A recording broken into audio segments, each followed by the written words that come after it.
Présentation orale, comment aider les enfants dans cet exercice délicat pour lequel nous aussi adultes, nous éprouvons souvent beaucoup de difficultés. C'est Sarah Carpentier du blog Des outils pour apprendre et aujourd'hui j'ai invité Emmanuel Jublin, un maître d'éloquence, coach, auteur du blog Votre voix au service de votre vie et de la chaîne YouTube Emmanuel Jublin et qui vous aide à vous révéler dans l'art oratoire. Merci pour cette introduction et surtout, Sarah, merci beaucoup pour ton invitation. Avec plaisir.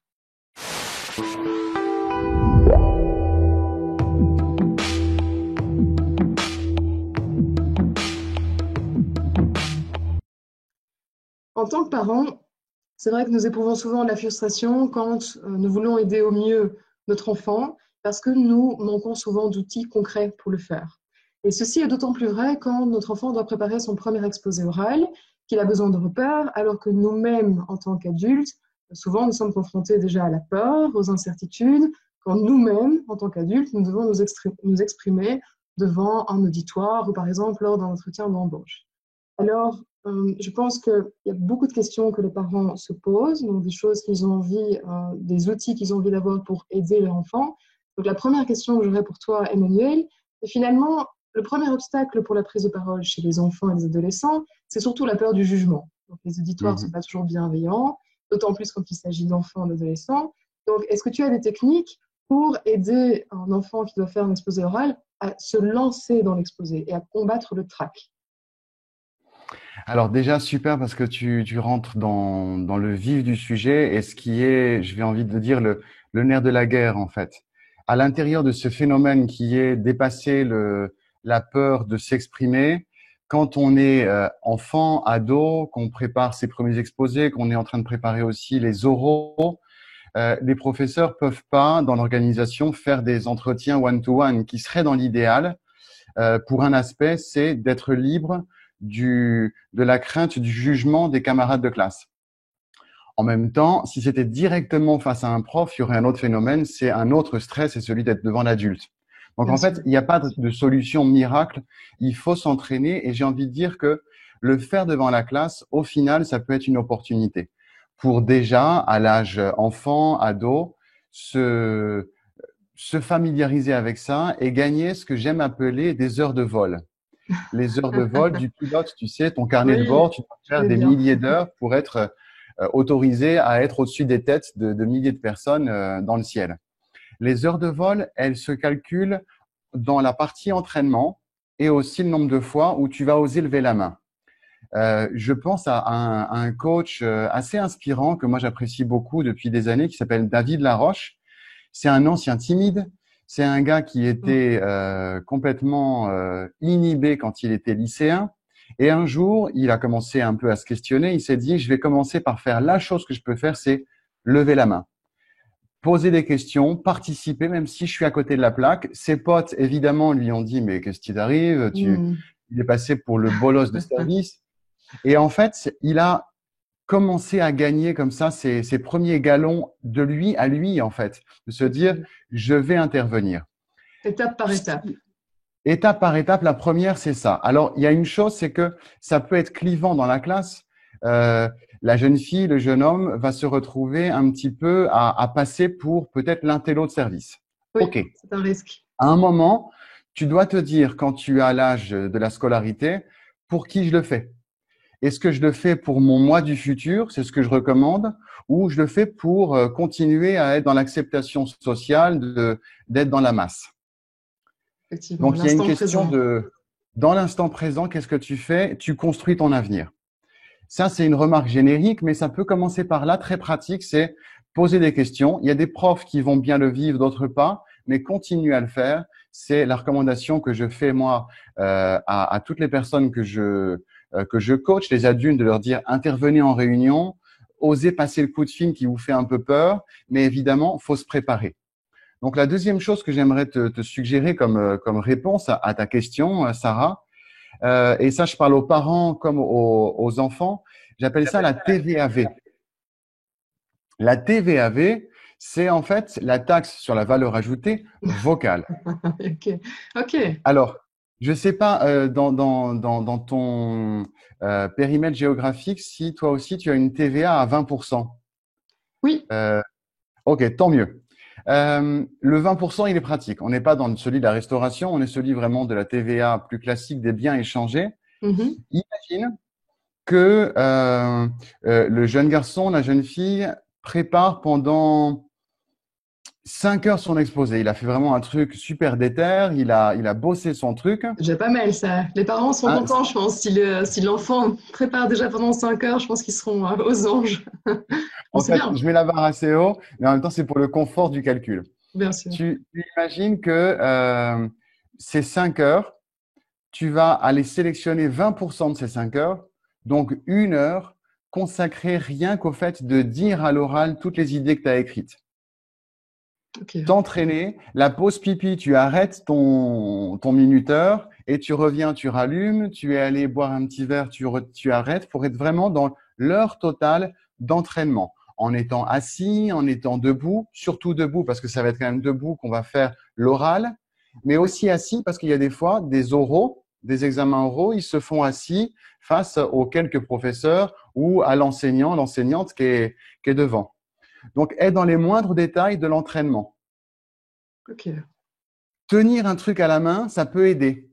Bon, ici, j'ai ma paire de lunettes, mais ça peut être un stylo pour juste canaliser l'énergie parce que quelquefois, on a les mains qui tremblent.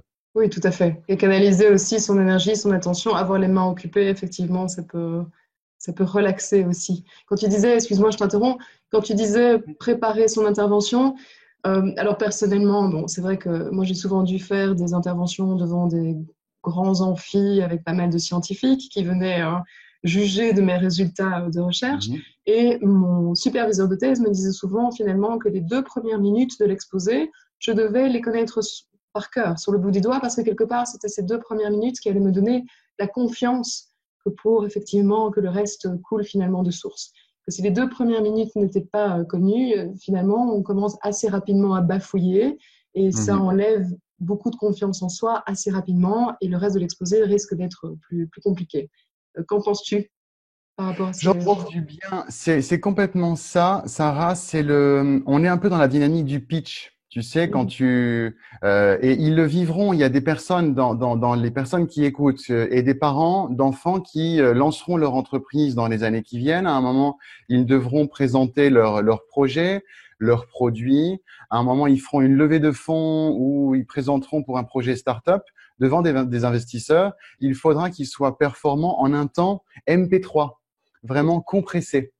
Donc, en On fait, appelle c'est le déjà elevator speech, c'est ça? Ce qu'on appelle aussi on est le un peu elevator ça, speech, donc faire son speech le temps que la personne qui est avec toi monte un étage ou monte un voilà, va étage. jusque son bureau, donc pour le convaincre assez rapidement. Exactement, où tu sais, en train de marcher. Moi, j'ai vécu dans les années précédentes, un jour, un entretien d'embauche dans une voiture, parce qu'en fait, on était déjà quelque part totalement d'accord, en fait, de travailler ensemble. Mais plutôt que d'être statique dans un bureau, elle m'a montré l'itinéraire potentiel pour aller sur tel lieu de travail, et on a échangé dans ce contexte-là.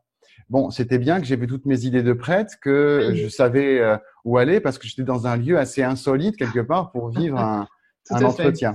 Ça veut dire aussi qu'on Donc, doit être prêt finalement à tout moment, quelque part, avec ses idées. exactement. Tout à fait. Ok. Donc, dans cette astuce de la TVAV, tu places évidemment, et les parents veillent à ça, peuvent être aussi un auditoire pour ça parce que quand il y a cet espace de complicité parent-enfant, tu peux être le public de tes enfants pour cet entraînement-là. Et en effet, veiller à ce que sa première minute et demie, ses 2 premières minutes, soient sues. Et quand on parle tout seul pendant 2 minutes, c'est bougrement long 2 minutes. Donc, ça Effectivement. fait une super matière déjà. Donc, c'est un bon exercice de mémorisation. On en parlera, je crois que tu proposes qu'on en parle sur des outils de mémorisation. Mhm. Euh, mais c'est surtout l'énergie que tu envoies au début. Oui. C'est un peu comme dans un match de sport. Si on parle de football, le pressing que l'équipe va donner face à son équipe opponente, je veux dire opponent adverse, va donner la tonalité du début de match.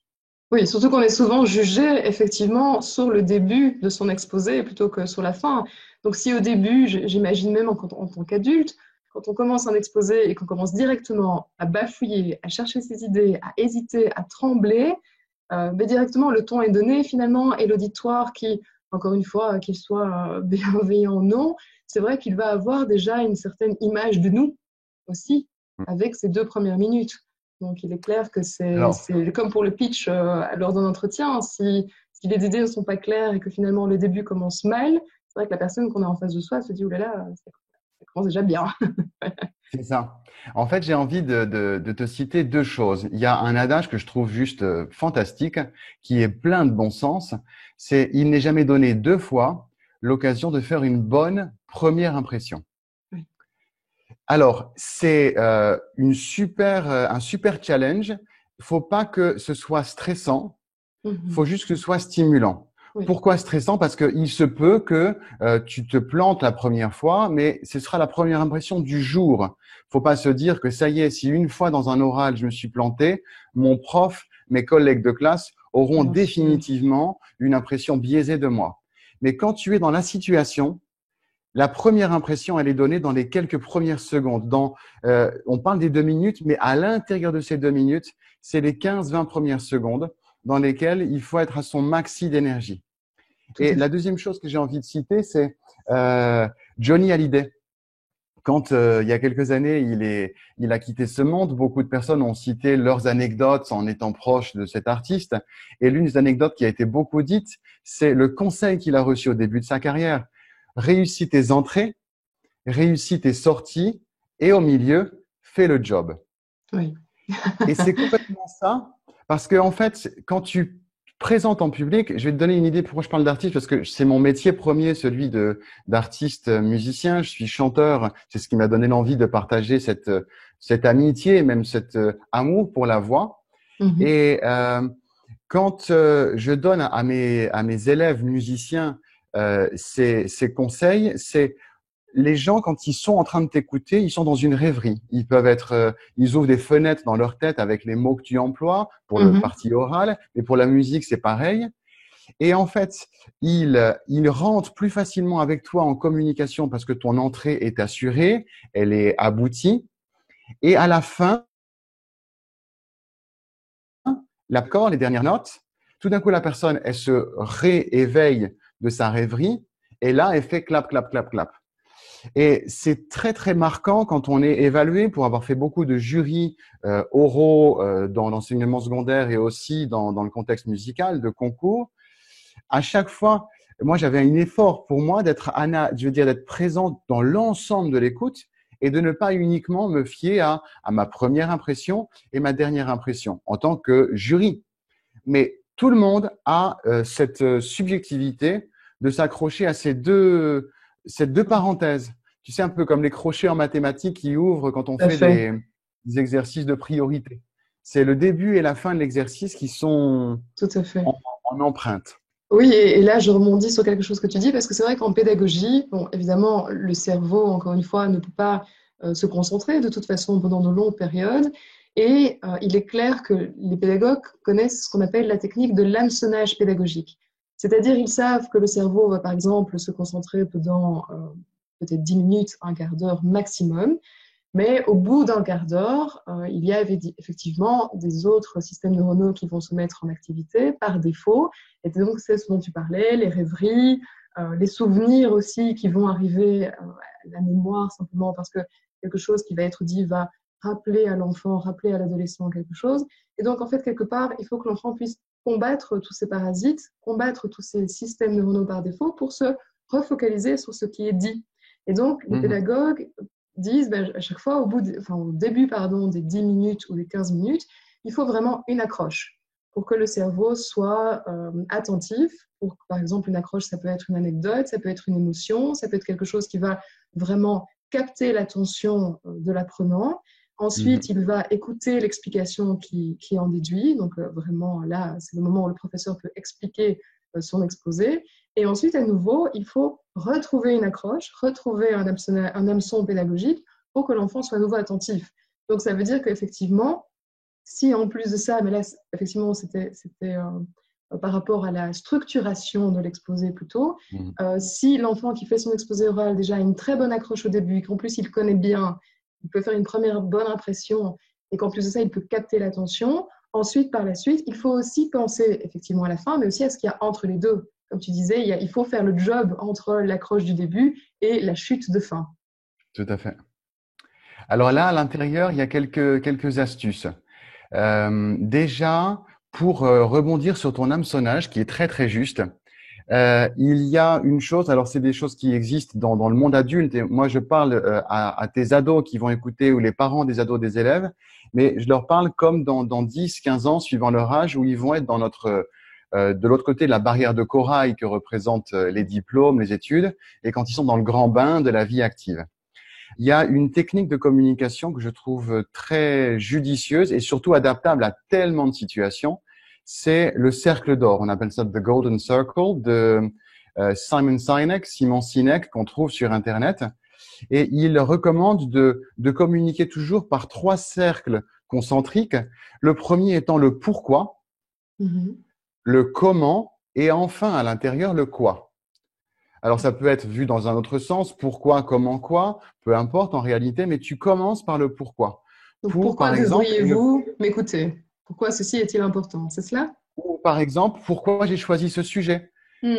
Ce sujet m'a interpellé parmi le menu de sujets que j'ai reçu cette année. J'ai choisi celui-ci parce que il me parle, parce que j'ai vécu un jour 6 mois de ma vie en Australie et je suis resté attaché à ce pays. Ça peut être aussi un autre pourquoi, c'est ce sujet environnemental me concerne en tant qu'ado parce que c'est la planète de ma vie active dans 10 ans. Et à ce moment-là, pour un petit peu se mettre du personnel à l'intérieur et montrer qu'il y a eu un chemin de réflexion. Oui, et qu'il y a une attache peut-être affective aussi, émotionnelle, qui peut-être va parler à d'autres personnes qui sont dans l'auditoire et qui écoutent aussi. Et dans l'auditoire, et aussi ensuite, quand on est devant des examinateurs d'un examen, les personnes se disent, OK, ça n'a pas été juste un chifoumi pour choisir, tiens, moi, voilà, j'ai choisi celui-là, il me plaisait bien, ou par défaut, qu'il y a eu un chemin de réflexion. Ensuite, le comment, ça va être, par exemple, ici, dans un contexte plus académique, c'est comment j'ai articulé ma réflexion, les questions que je me suis posées, et le quoi, eh bien, c'est la problématique que je suggère. Ce qui fait que ça donne une introduction orale et ça donne aussi un chemin mental de ma première phrase, elle concerne le pourquoi mon choix, comment j'ai articulé ma réflexion et vers quoi j'ai abouti. Ok, ok. Et est-ce que tu ajouterais à ce pourquoi j'ai choisi ce sujet, donc quelle a été ma réflexion finalement et mon choix n'était pas fait au hasard, est-ce que tu rajouterais à ça aussi, finalement, pourquoi ce sujet est-il important? Souvent, moi j'avais entendu dire qu'il était intéressant aussi de commencer un exposé en contextualisant le sujet qui avait été choisi et en disant, regardez, ce dont je vais parler est très important parce que par exemple, au niveau des statistiques, on a pu démontrer que, voilà, et montrer que c'était un sujet. Alors évidemment, c'est peut-être plus facile à faire avec des sujets, par exemple, qui portent sur l'environnement qu'un sujet, j'imagine un enfant qui doit choisir un exposé et qui doit choisir entre différents animaux. Donc j'imagine un enfant quand même qui est au début, au début de l'âge scolaire. Peut-être que bon, dans certains cas, donc, ça ne se justifie pas, mais est-ce que tu penses que dans des cas où effectivement on parle par exemple de sujet de société ou quoi, il est toujours intéressant de dire aussi pourquoi ce sujet est-il important? Pourquoi devriez-vous finalement m'écouter? Est-ce que c'est quelque chose que Oui, tu utilises? alors oui, je l'utilise. Tout ce qui va en fait donner à, à la personne un sentiment de légitimité. Ok. Pour pouvoir, parce que à l'intérieur quand on est en train de parler en public, il y a toujours un tas de considérations dans la tête qui s'articulent sur pourquoi les gens sont pas en train de m'écouter, pourquoi est-ce qu'ils regardent ailleurs, est-ce que je me suis planté, est-ce que ma coiffure est bien, et donc tous ces parasitages là, tu vois, je veux dire, sont et tu vois, toutes ces choses-là, elles viennent graviter et elles te perdent de l'énergie d'attention sur ce que tu es en train de dire face à ton public. Tout à fait. Donc, quand tu peux te raccrocher comme dans le métro au pilier à un endroit parce que si ça valdingue un peu, tu t'accroches. En effet, ta recherche, ta réflexion, les données techniques, comme tu le fais magnifiquement dans tes vidéos, tu donnes des éléments de recherche, tu Mhm. partages et tout ça, qui donnent des points à la fois tu sais, de crédit, de reconnaissance, j'ai plus le mot précis, mais de De preuve légitimité. sociale, de Mhm. légitimité, de preuve scientifique. Et il faut oser se la jouer à fond quand on a 10 ans, 15 ans, 18 ans, on est devant les autres, on est devant nos alter ego, Mhm. le jouer et le jouer comme un rôle. En se Yeah. disant, il y a une chose qui est aussi, je rebondis sur cet espace-là, Sarah, parce que il faut, par rapport tant la légitimité que la confiance en soi, se rappeler une chose, c'est que quand on est évalué, en fait, c'est pas nous qui sommes évalués. Je commence cette phrase-là parce que c'est dans la tête de tout le monde. Mhm. J'ai eu telle note. Mais dans l'idéal, il faudrait se dire, ma prestation a obtenu telle note. Tout à fait. Donc, ne pas prendre les choses personnellement, ne pas se Yes. dire que c'est sa personne que c'est la personnalité de l'enfant qui est jugée, mais que c'est son travail qui l'est. Et que finalement, on peut toujours, du coup, tout le temps s'améliorer aussi, parce que quelque part, la personnalité, c'est quelque chose qu'on ne peut pas changer, enfin, quand même très peu. Mais à côté de ça, le travail qui est fourni, à force d'entraînement, etc., peut toujours s'améliorer. C'est ça que tu voulais dire? Exactement. Ok. Je veux complètement dire ça, et c'est important pour moi parce que ça évacue autant que possible cette fébrilité latente qu'il y a quand on est devant. C'est pour ça qu'il faut se préparer avant, parce que devant les personnes, un groupe le groupe classe de 25-30 n'est pas que bienveillant, tu le disais, Mhm. euh, dans notre préparation, et à un moment il faut être prêt à être dans Malmené. exactement.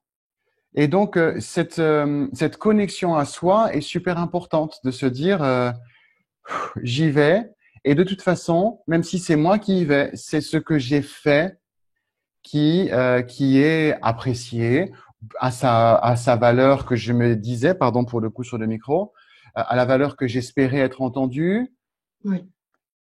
pour se Ok. décoller autant Oui. que possible. Et ça, justement, donc ici, c'est vrai qu'on parlait des techniques pour se lancer dans l'exposé, pour combattre sa timidité. Mais évidemment, il y a aussi peut-être des techniques, et notamment cette espèce de dissociation entre sa personnalité et son travail, qui vont permettre à l'enfant de se reprendre en cours d'exposé. Si, par exemple, à un moment donné, il est distrait par quelque chose qui se passe dans la classe, il entend un rire, et donc du coup, il se demande, mais attends, on est en train de se moquer de moi, en fait. Mhm. En cas de bégaiement, en cas de trou noir aussi. Alors, le trou noir, ça c'est la hantise évidemment de tous les étudiants.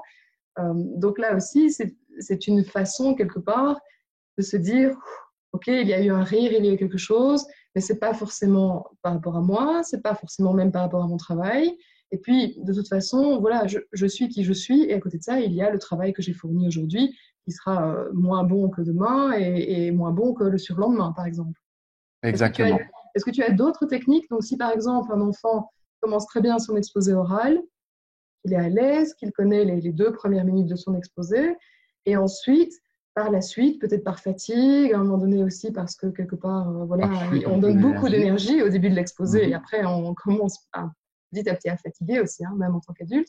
Et si à un moment donné, effectivement, il y a un bégaiement, il y a un trou noir, il y a quelque chose qui se passe dans la pièce et qui déstabilise l'enfant, est-ce que tu as des techniques à donner pour que l'enfant se remettre en selle finalement? Alors absolument. Je vais peut-être être très développé dans ma réponse et tu me Non, re-alignes si tu voyais que je répondais pas pas de souci. à l'ensemble de la question. Une chose primordiale, au même titre que la préparation dans la TVAV j'évoquais tout à l'heure, c'est la rencontre avec le souffle. La voix est un instrument à vent. Si, par exemple, tu joues de la clarinette, de la trompette, de la flûte, tu joues un son grâce à l'air que tu as soufflé. Les cordes vocales, c'est tout autant un instrument à vent. Les cordes vocales sont ici dans notre gosier, dans notre larynx, et elles fonctionnent. Alors tout à l'heure, je te disais, je vais retirer mon élastique. En fait, les cordes vocales, je vais mettre ici. Est-ce que si je la mets comme ça, vous la voyez? Ouais. Les cordes vocales, elles sont comme ça. Quand tu inspires, elles s'ouvrent. Elles font que quelques millimètres, hein, donc évidemment, c'est grossi avec l'élastique. Et en fait, tu, quand tu parles, quand tu fredonnes, les cordes vocales s'étirent. Ok. Elles s'étirent pour s'adapter à la hauteur des sons. Et pour que les cordes vocales sonnent à la, comment dire, euh, à la bonne Au bon vibration, niveau. à la Ok. bonne, qu'il n'y ait pas de rupture de vibration, il faut envoyer un air de qualité. Donc, il faut vraiment expulser l'air. Et Ok. c'est quelque part une autorité aussi à l'intérieur de soi de se dire, j'envoie du son, j'ai ma prestance et je projette le son. Il y a aussi une chose que j'aime beaucoup partager dans mes contenus, c'est l'importance de la rythmique, de la prosodie. Et notamment, Est-ce que juste avant, excuse-moi, je t'interromps, du coup, en par prie, rapport à ce point, donc effectivement, il faut, donc de ce que je comprends, vraiment envoyer de l'air, il faut que l'enfant y arrive alors qu'il est stressé et que potentiellement il est à court de souffle, comme nous, adultes, parfois, nous pouvons oui, l'être. Alors, qu'est-ce que tu conseilles? Est-ce qu'il y a, tu allais parler de posture peut-être aussi, est-ce que du coup c'est lié? Comment est-ce qu'il peut essayer de retrouver un souffle correct que pour justement pouvoir expulser suffisamment d'air? absolument. C'est un entraînement qui passe par un exercice très très simple, qui est un exercice qui se base sur la chanson. Alors c'est une chanson un peu vintage, mais c'est la chanson du groupe Queen, We Will Rock You. Ah, Tu pas fais le mal. rythme,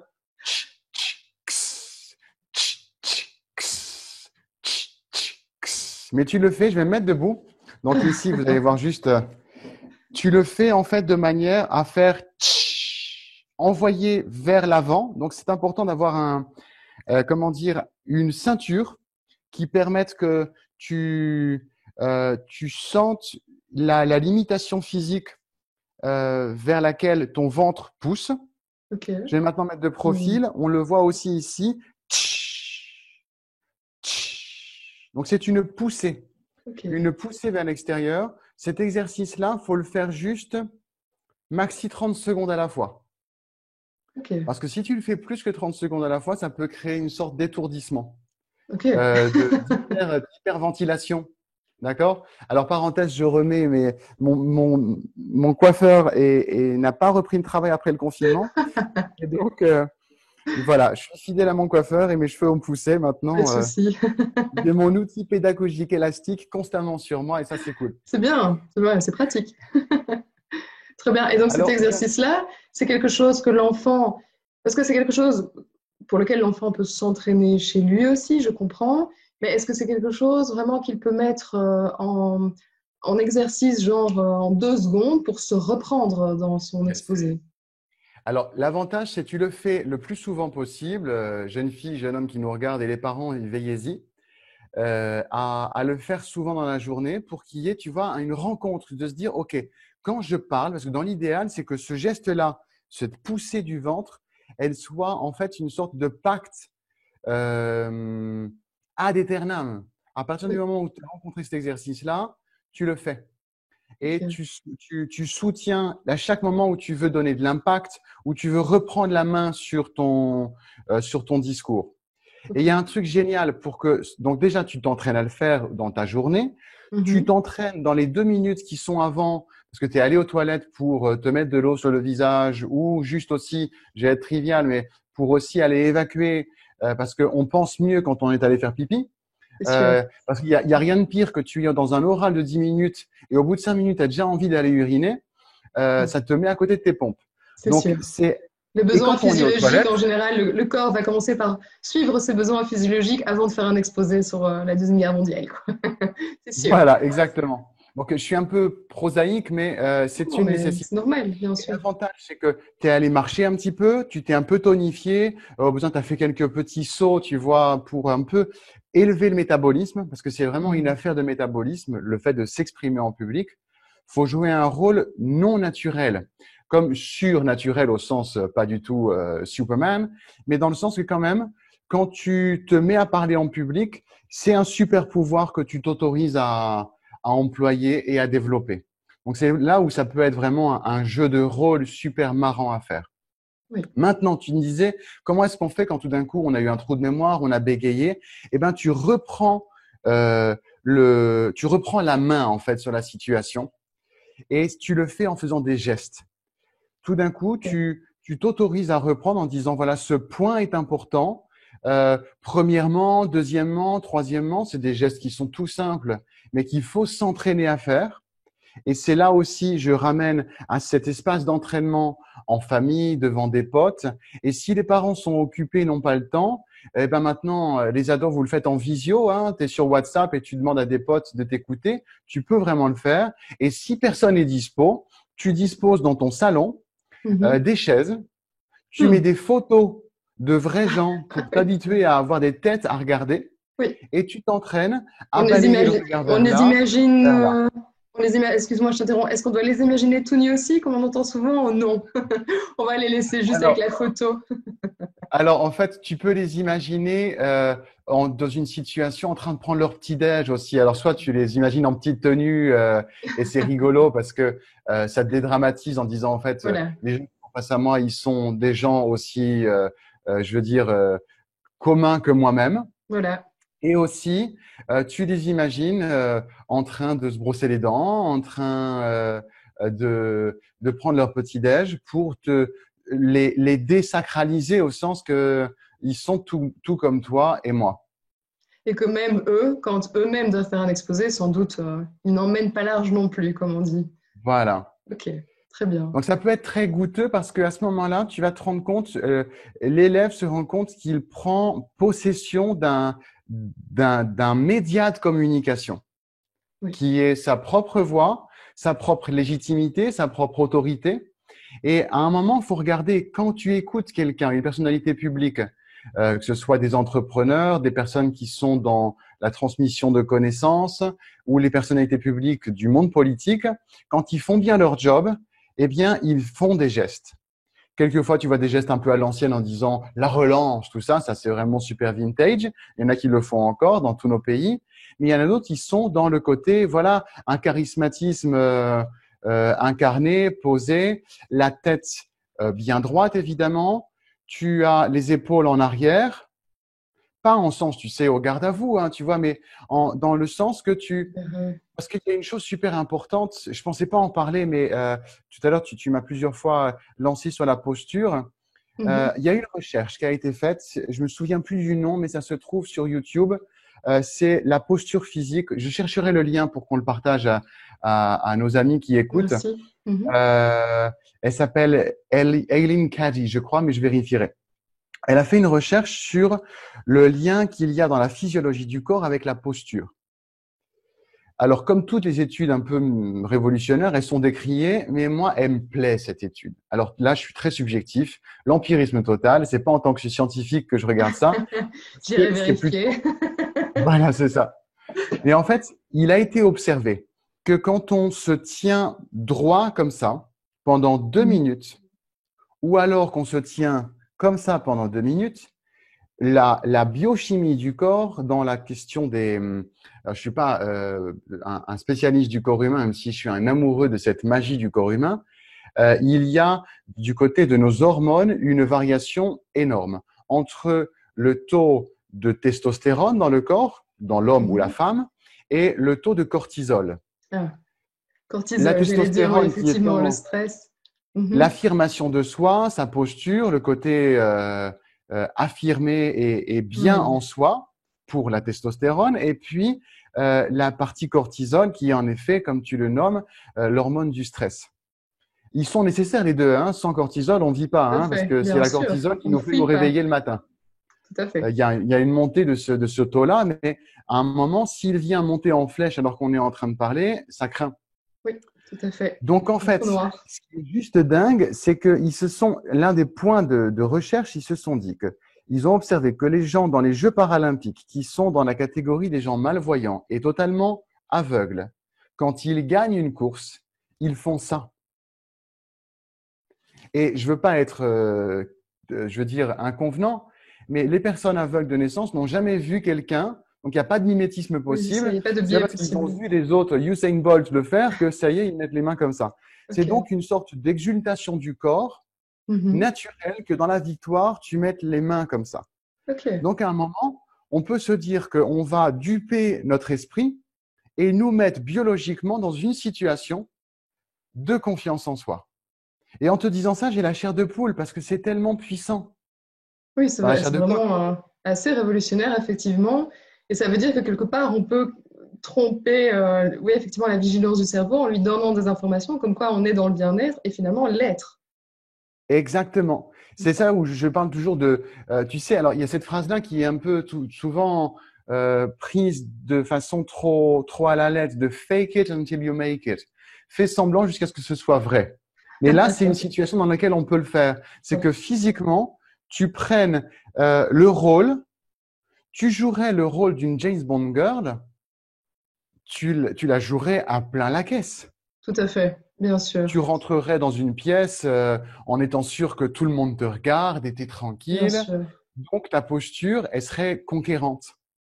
Tout à fait. Et de toute façon, au niveau du cerveau, il est clair que les projections positives fonctionnent vraiment, ça a été démontré. Donc, se projeter en train de réussir, ici, dans ce cas-ci, se projeter en train voilà, de faire preuve d'éloquence lors de son exposé, ça va de toute façon aider l'enfant, voilà, qu'il soit doué à la base ou pas, donc quelque part, enfin doué, qu'il soit entraîné, je veux dire, ou pas.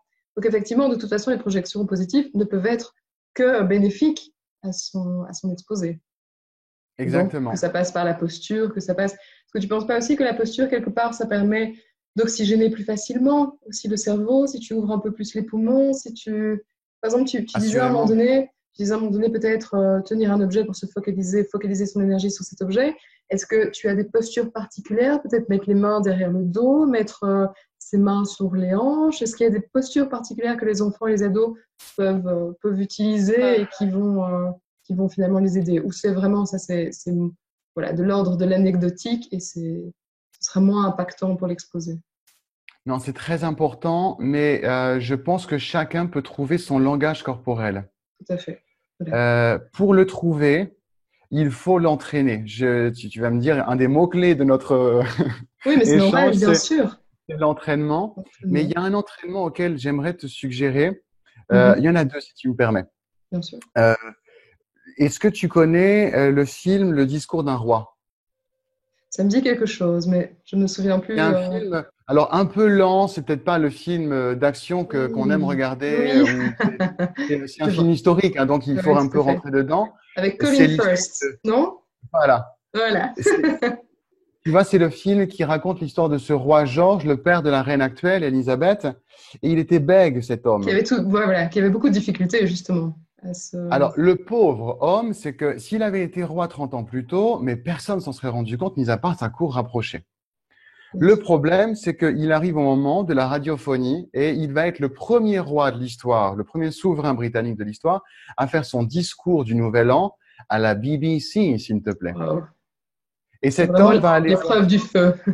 l'épreuve du feu et il va aller voir un orthophoniste un petit peu, tu sais, une sorte d'orthophoniste alternatif, quoi. Il a des techniques tout à fait hors du commun à l'époque, très révolutionnaires. Il va le voir incognito, total. Et cet homme lui donne plein d'outils, et dont l'outil majeur, c'est d'écouter de la musique et de parler en écoutant de la musique. Alors, on est dans cette fin de la première moitié du XXe siècle, donc c'est la grande musique symphonique qui lui est proposée. Je crois qu'il écoute du Beethoven, du Brahms, et il lui propose d'écouter ça sur, tu sais, ces vieux, les premiers 78 tours de l'époque, Ok. et il parle avec des gestes. Il se met à parler de façon volubile et ces gestes-là, parenthèse, ils seront pas ceux de la présentation publique. Mais Ok. comme quelqu'un danserait tout seul dans sa chambre, il n'est pas regardé et là, il se libère du regard des autres. Oui. Et là, tu fais, aujourd'hui, j'ai choisi de parler un peu comme des tirades. Tu joues ton Fabrice Lucchini chez toi, rien que pour toi. Voilà. D'accord. On se dit, on en est Et capable aussi. on est capable de ça et ça crée, il y a tellement de magie à l'intérieur de ça. Parce que en parlant sur un fond sonore, c'est un peu comme le slam, tu sais, Grand Corps Malade, Abdel Mhm. Malik, il parle mais sur un accompagnement super fluide. Euh, et donc, tu rentres un peu si en tant que apprenant, tu t'offres ce luxe-là, donc juste parenthèse, musique instru, pour qu'il n'y ait pas la voix qui Bien sûr. vienne Être collapser sur la parasité. voix. Ok. Exactement. Et tu le fais en rentrant dans ce fluide. La voix qui parle sur un son, c'est un peu comme, j'ai comparé avec un aéroport. En ce moment, on n'est pas trop sur les aéroports dans la situation de 2020, mais quand tu es dans un grand aéroport comme celui de Bruxelles ou d'Amsterdam, il y a des endroits où tellement il est grand que tu as des tapis roulants. Et Mhm. moi, j'adore ça. Tu as fait un voyage un peu important, tu te cales tranquillou et tu avances en Tiens. étant immobile. Ou si tu Mhm. marches, eh ben, tu es dopé par le mouvement du tapis roulant. C'est quoi ce tapis roulant? C'est la musique qui te porte vers l'avant. Et c'est aussi ton souffle qui emmène le son d'une syllabe à l'autre. Donc, t'entraîner à le faire comme ça, sur une musique qui te plaît, donc une bande instru d'un rap ou autre, mais ça vaut le coup quand même cette musique de papa ou de maman qui est la musique classique, la musique de film. T'écoutes, tu sais, la bande son de Oui, tout à Gladiator. fait. Qui va vraiment amplifier quelque part la voix, qui va permettre de sortir quelque chose d'autre que si c'était sans musique derrière. Et qui va te challenger, Sarah, parce que si tu as la musique, alors pas super fort, hein, au point que les voisins te tapent sur la porte, hein, mais juste un petit peu, et tu vas te rendre compte que pour être audible, il faut quand même passer un cran au-dessus dans ta présence vocale. Ok. Je t'avais promis J'ai- Mhm. deux suggestions. Je peux t'en faire une Oui, bien deuxième? sûr, bien sûr. J'ai tellement de questions qui arrivent, évidemment, que c'est tellement intéressant. Donc, dis-moi la deuxième suggestion. C'est de chanter. Chanter sur la langue que tu veux, sur le texte que tu veux, mais quelqu'un qui chante, il augmente, je vais revenir sur le temps de vol, les heures de vol, pour la raison suivante. Imaginons, je vais me chronométrer, j'ai mon tel à côté de moi là, je vais juste dire un petit refrain rapide d'une chanson de Imagine Dragon qui est Bad Liar. Le refrain fait So look me in the eyes, tell me what you see. Perfect paradise, staring at the seams. I wish I could escape it. I wish I could erase it. Make your heart believe. J'ai bugué, mais c'est pas grave. Bravo. 12 secondes. C'est Avec bien. le bug, j'aurais peut-être mis un tout petit peu moins. Maintenant, si je le chante. So look me in the eyes, tell me what you see. Perfect paradise, tearing at the seams. I wish I could erase it, wish I could escape it, wish I could je me trompe, make your heart believe. J'ai augmenté de 8 secondes. Ok. Donc j'ai quasiment doublé le temps que mes cordes vocales vibrent si je chante quelque chose. Je peux aussi me payer le luxe de chanter mon exposé, de chanter mon pitch sur une chanson que j'aime bien. J'ai choisi ce sujet parce qu'il me plaît. Et en plus, ce sujet concerne tout le monde. Faut un peu se payer le luxe de faire ça, hein. Mais sur la bande karaoké de ton artiste préféré, tu Mhm. t'amuses à faire surfer ta mélodie, ton texte dessus. Ça Ok. va donner une mémoire d'assurance, une mémoire de vibration et aussi de variation de ta voix. Tout à Qui fait, tout à fait. Éviter d'être monocorde. Exactement, parce que dans le chant et dans cet entraînement-là, il y a toute la prosodie dans laquelle tu peux devenir flexible, fluide, comme l'élastique qui peut varier sa tension. Tout à fait. Et la prosodie, si je puis me permettre, la prosodie aussi, on en avait déjà parlé, c'est quelque chose qui recapte l'attention de celui, de ceux qui écoutent en fait. Il a été démontré, hein, même au niveau des neurosciences, que augmenter les tonalités, par exemple, alors je ne sais pas exactement, je ne suis pas personnellement musicienne, mais déjà d'office que changer de prosodie, c'est quelque chose qui d'office va alarmer le cerveau et va lui dire attention, ce dont je vais parler maintenant est spécifiquement important. Parce que c'est une Exactement. information qui va pouvoir être réutilisée, qui est une information qu'on appelle généralisable. Donc effectivement, entre un exposé monocorde, monotone, où on ne va pas jouer sur les intonations, et un exposé où on change régulièrement de prosodie, c'est clairement le deuxième exposé qui va avoir beaucoup plus d'impact finalement. Et quand tu sais que dans ce que tu communiques, seulement 15% des informations sont retenues et 85%, c'est tout le Tout à subjectif. fait. C'est C'est un incroyable. homme qui s'appelle Dale Carnegie, qui est un peu Oui. le père d'un développement personnel, notamment du leadership, prise de parole. Il a écrit un magnifique livre sur la prise de parole. Il est le premier à l'avoir comme ça cristallisé. C'était des informations qui étaient transmises dans les cercles de connaissances, on peut dire un peu d'élite Mhm. intellectuelle, d'élite sociale. Et lui, il s'est dit, attends, il faut que au XXe siècle, les gens soient informés de ça. C'est accessible à Et tous, tout à fait. et c'est dingue quand tu te rends compte que on est autant subjectif que ça. Alors il faut le jouer, ça. Se dire que c'est dans ma prestance, dans l'énergie que je vais donner, que je vais augmenter, que je vais dire, mince, en fait, j'en ai marre que seulement 15% de ce que je dis soit entendu. Je vais au moins faire en sorte qu'il y ait 20%, 25%. Et c'est là où les clés arrivent. Parce que les gens se sentent bien en compagnie de quelqu'un qui joue sur sa voix. Pas en qui en joue, hein, qui joue avec, Non, tout à fait. qui offre en fait, parce que qui est important quand tu communiques comment dire, un message, c'est ton message et les gens qui l'écoutent. Tout à Et fait. là, c'est une clé aussi, Sarah, d'arrêter de se regarder le nombril en se disant qu'est-ce que les gens pensent de moi, Oui, mais tout on à n'en a fait. rien à faire de ce que les gens pensent de toi. Ce qu'il faut, c'est tu es au service de ton message Ouais, et au exactement. service des gens qui t'écoutent. Tout à fait. Tout à fait. Donc, tout à fait. Et je pense aussi qu'à partir du moment où on arrête de justement se prendre la tête, de se regarder le nombril, qu'on se dit, bon, au final, de toute façon, on ne pourra jamais plaire à tout le monde, ou de toute façon, il y aura toujours des critiques. Donc, de toute Exact. façon, quelque part, en fait, je ne me focalise plus sur moi, mais je me focalise sur mon message et je veux que ce message soit transmis, qu'il soit compris, qu'il soit mémorisé. À partir de ce moment-là, finalement, on devient plus spontané aussi. Et quelque part, c'est un cercle vertueux et les personnes derrière le ressentent aussi, je pense.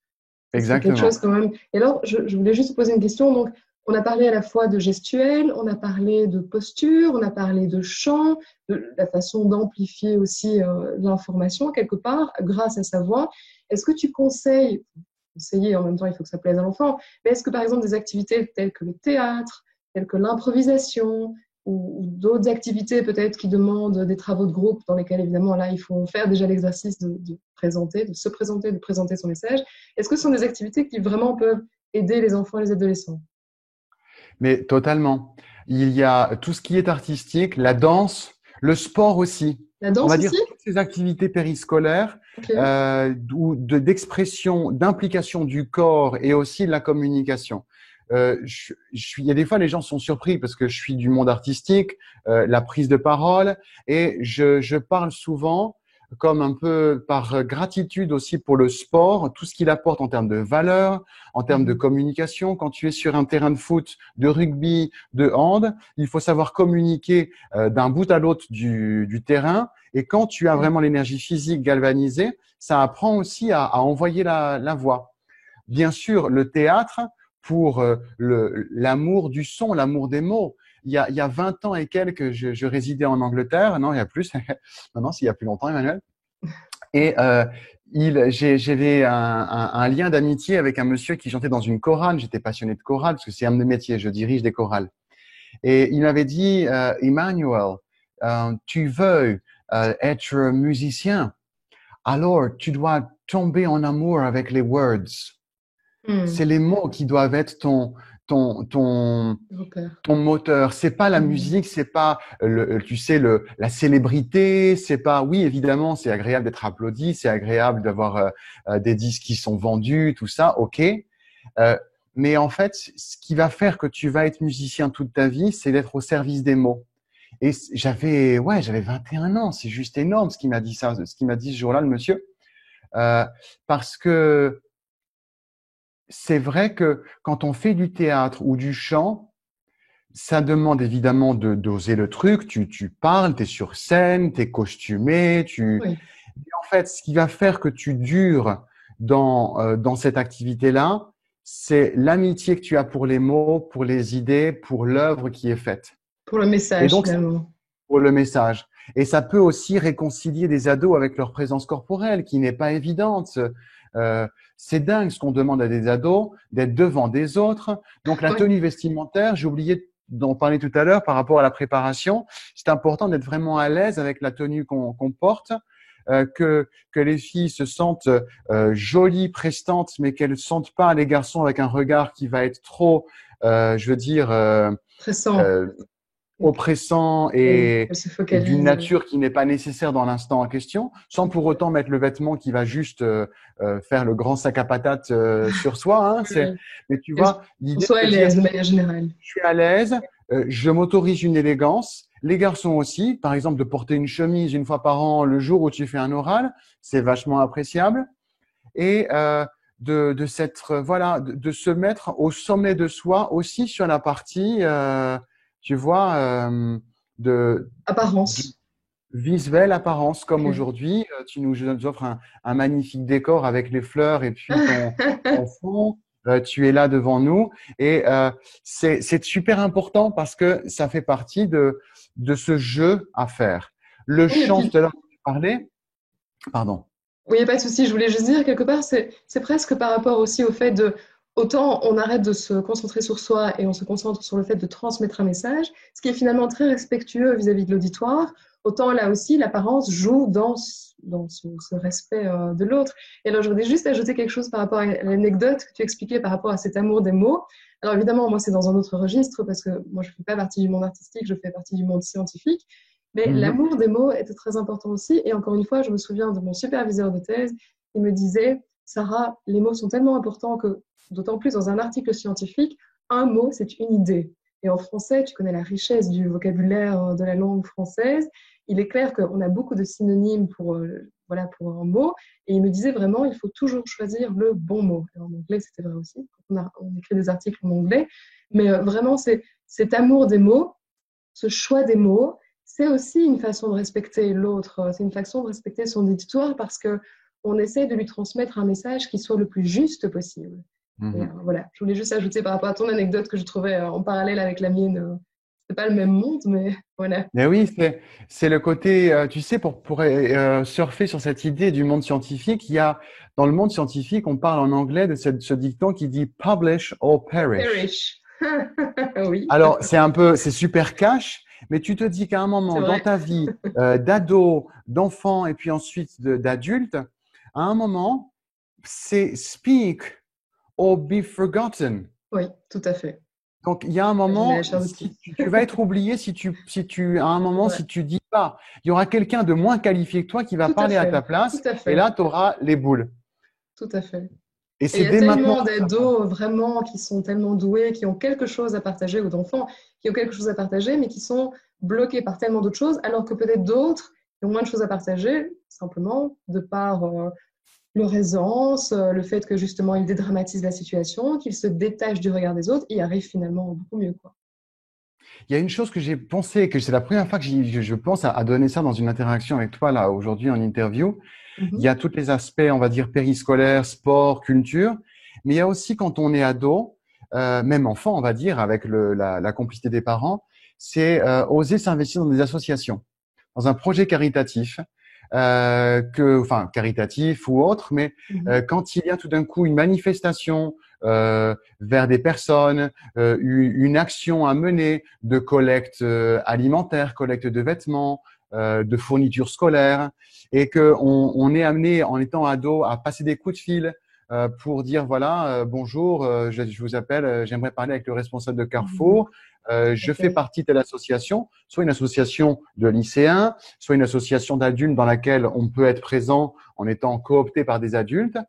Eh bien, quand on est, et là encore, je reviens au service d'une cause, au service d'un pourquoi qui nous dépasse, tout d'un coup, tu vas te rendre compte que tu penseras même pas à avoir le trac avant de parler au patron je veux dire, de la grande surface locale. Parce que tu es tellement animé de la cause que tu sous-tends que tu n'y penses Oui, pas. oui et Et donc, la finalité finalement devient plus importante que le chemin pour y arriver presque. et il y a une chose que moi je crois beaucoup, c'est la jurisprudence, que si un jour tu vis une situation où tu es en confiance quand tu parles, eh Mhm. bien, tu y reviens comme une laborantine qui vient chercher Oui, dans une fiole une composante et la remet dans, je sais plus quoi, la boîte de pétri, là où on fait évoluer des… Tu vois l'idée? Tout à fait, je vois très bien, Et c'est évidemment. ça qui est Oui, magique. et aussi, je pense que pour les adolescents et les enfants, tu disais par exemple de s'entraîner chez soi, d'abord avec le cercle familial, les amis. Alors si, voilà, peut-être si les parents n'ont pas le temps de faire des réunions ou en visio, en fait, ils peuvent présenter à leurs amis et ensuite petit à petit d'élargir. Quelque part, c'est une façon aussi pour l'enfant, comme tu disais, de faire une première expérience où il voit que oui, c'est peut-être pas parfait, mais enfin, il n'en est pas mort. Il est arrivé au bout de son exposé, ça s'est bien passé. Il y avait des choses à changer, des choses à garder. Il peut faire un peu le tri, comme tu disais, donc retrouver les bonnes composantes dans les fioles de départ. Et petit à petit, le fait de faire l'exercice de plus en plus, de façon, j'y arrive, de façon progressive aussi, ça va lui permettre de se dire, mais finalement, c'est un exercice qui est surmontable. Oui, tout à fait.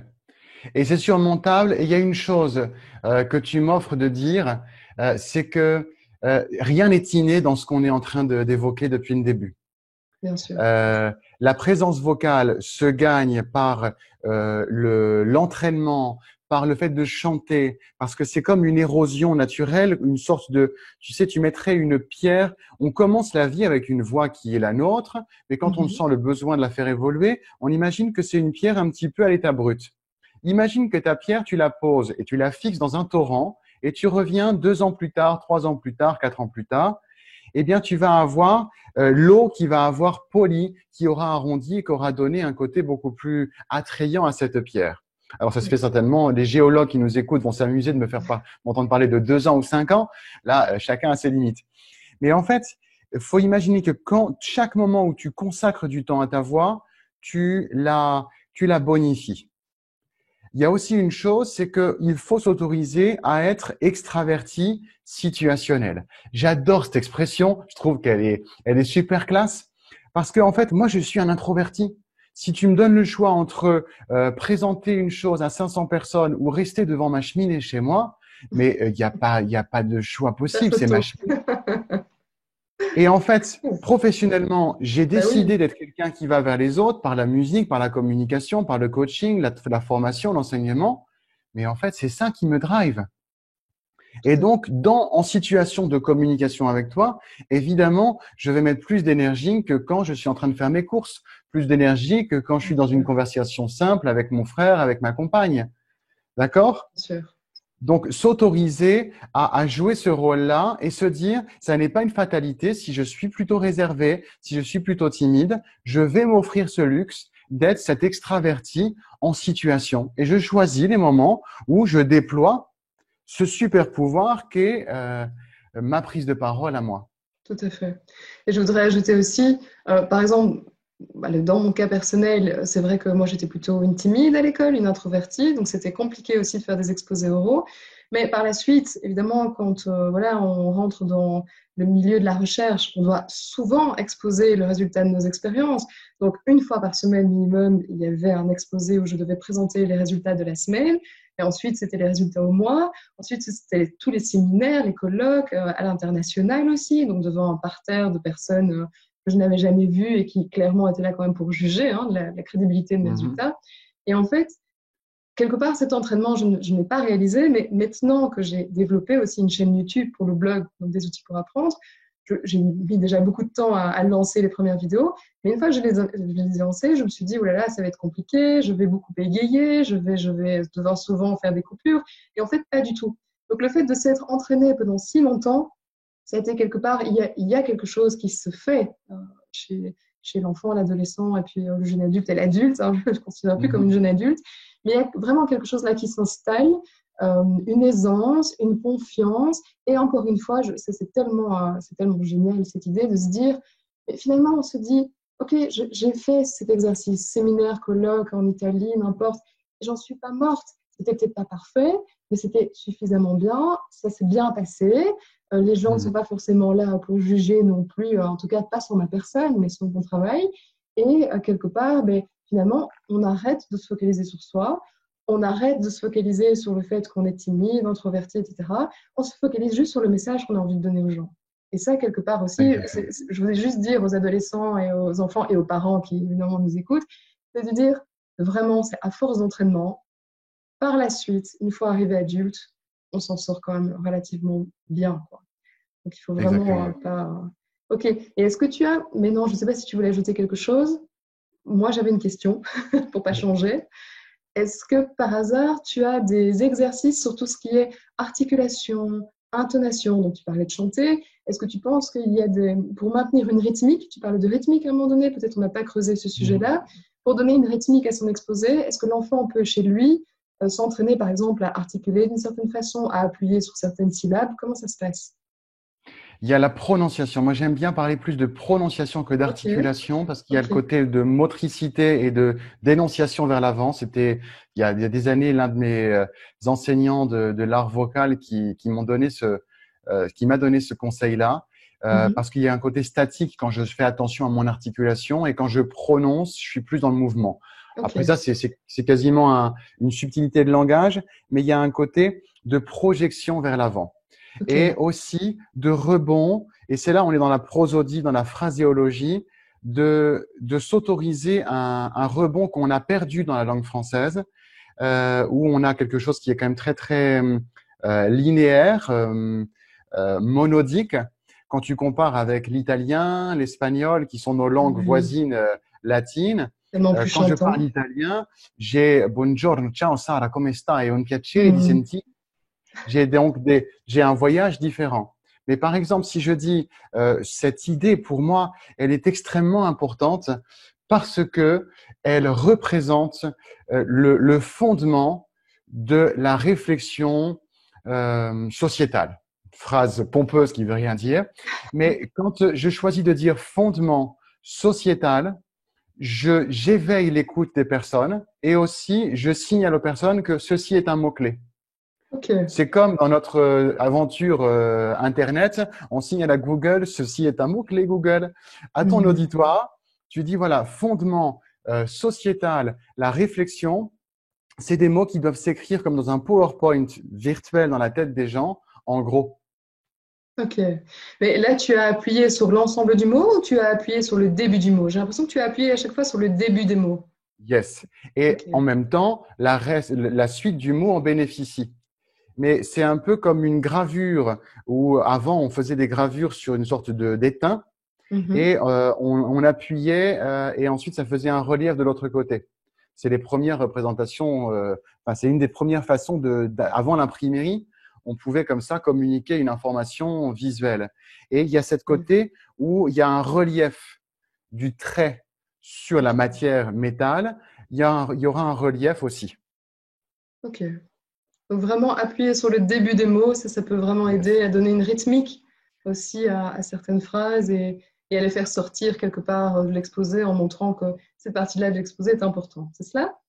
C'est ce relief et qui revient toujours à l'affirmation de sa posture et qui aide aussi la voix à être projetée. Ok. C'est holistique en fait en réalité tout ça. Ok. Et est-ce qu'il y a maintenant des exercices? Alors, je pense à nouveau au théâtre parce qu'évidemment, le lien était direct. Et bon, on a parlé d'autres activités aussi.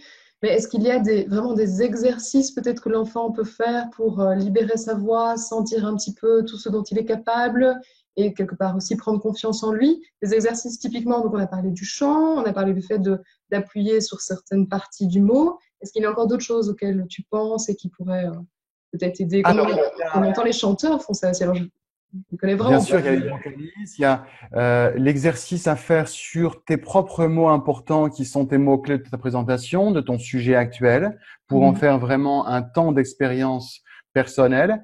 Et après, sur une nécessité particulière, bien sûr, il y a les virelangues qui peuvent être utiles, mais non pas non plus en faire comment dire, obsession, parce Ok, être un spécialiste et non pas non plus le faire le plus vite possible.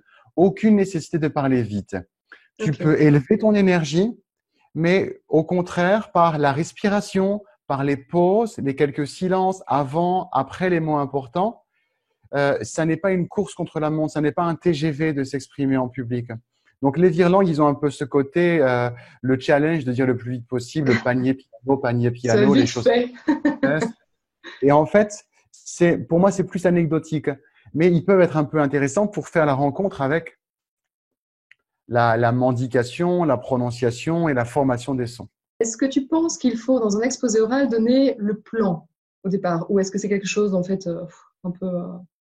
Est-ce qu'il faut expliquer aux gens ce par quoi tu vas passer? Oui ou non? Je dis un oui, non, non, oui. Oui, pourquoi pas, parce que ça te donne une tranquillité mentale. Non, parce que c'est un peu maintenant plus ancien cette façon de faire, mais surtout écouter la recommandation du prof dans le cadre scolaire, de l'enseignante, Ok. l'enseignant. Euh, non, parce que vaut mieux peut-être surprendre l'auditoire.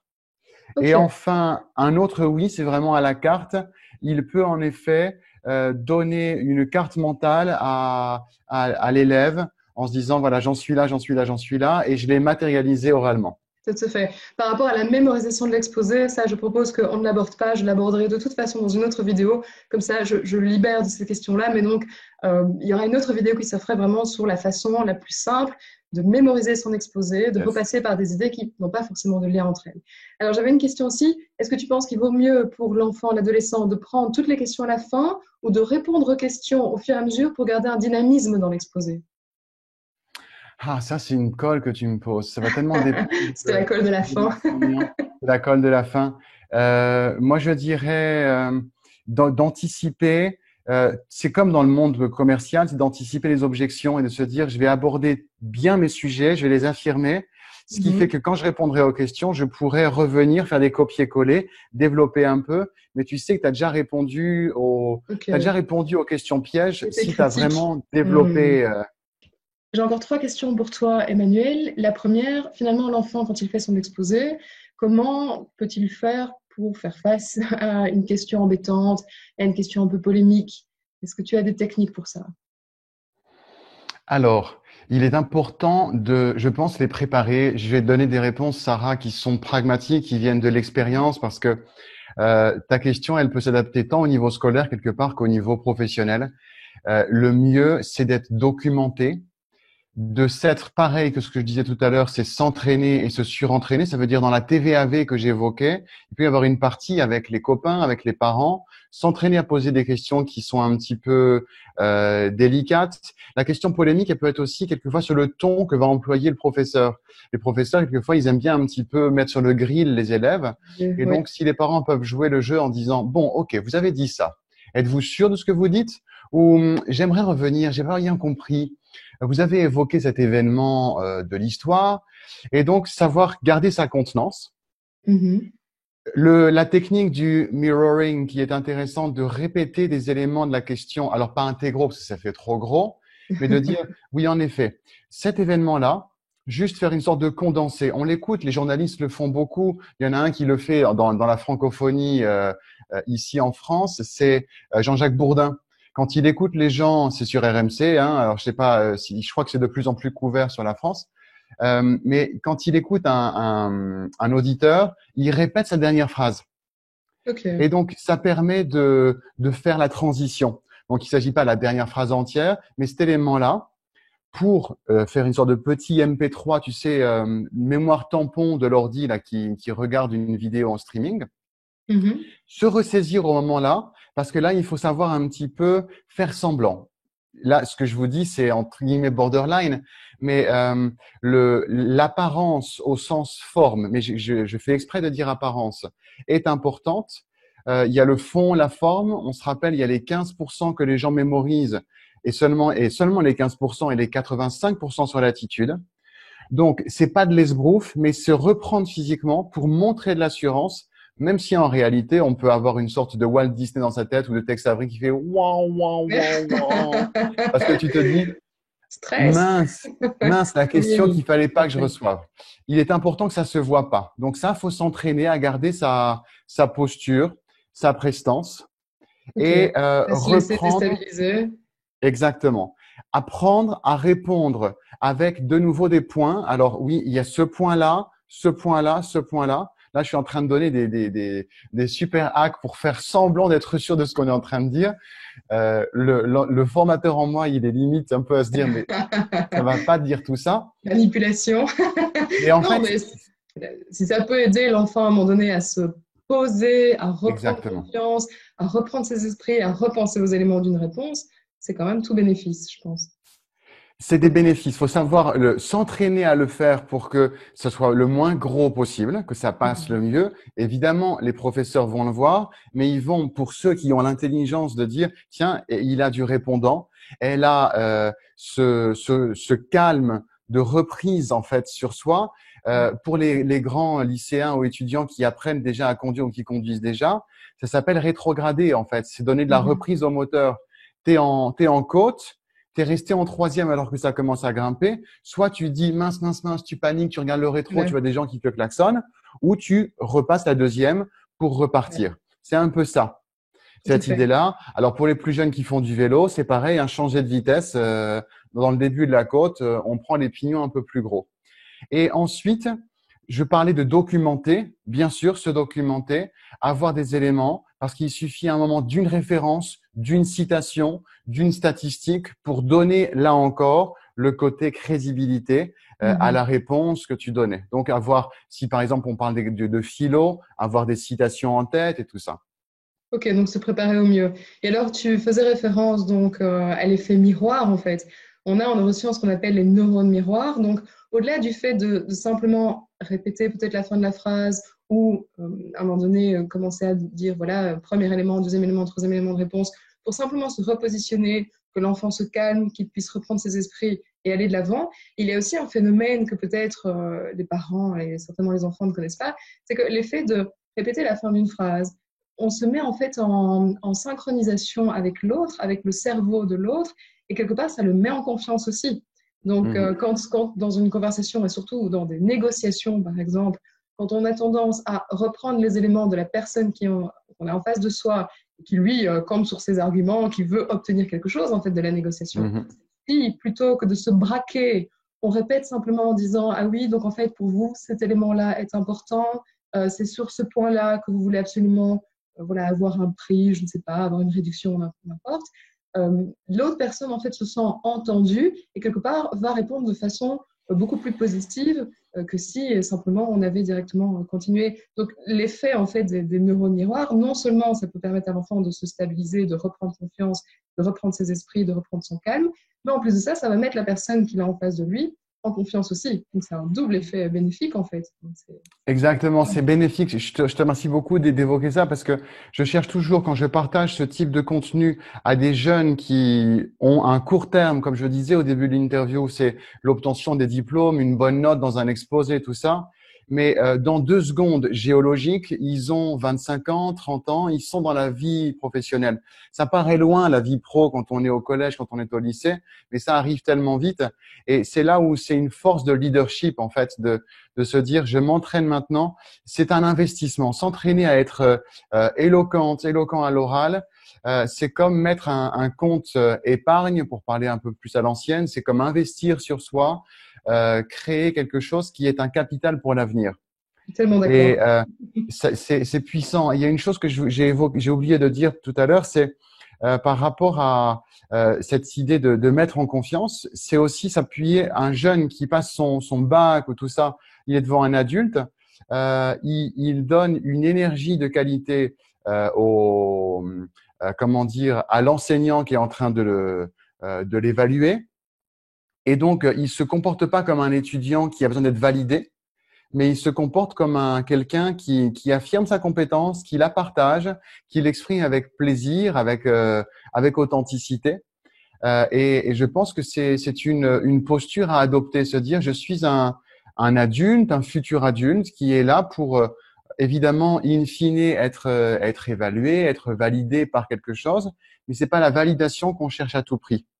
Tout à fait. Et Vas-y, dis-moi, excuse-moi, je t'ai Et comment interrompu. dire, dans ce sens-là, il y a une chose à concevoir, c'est comment dire, l'énergie qu'on dégage en parlant.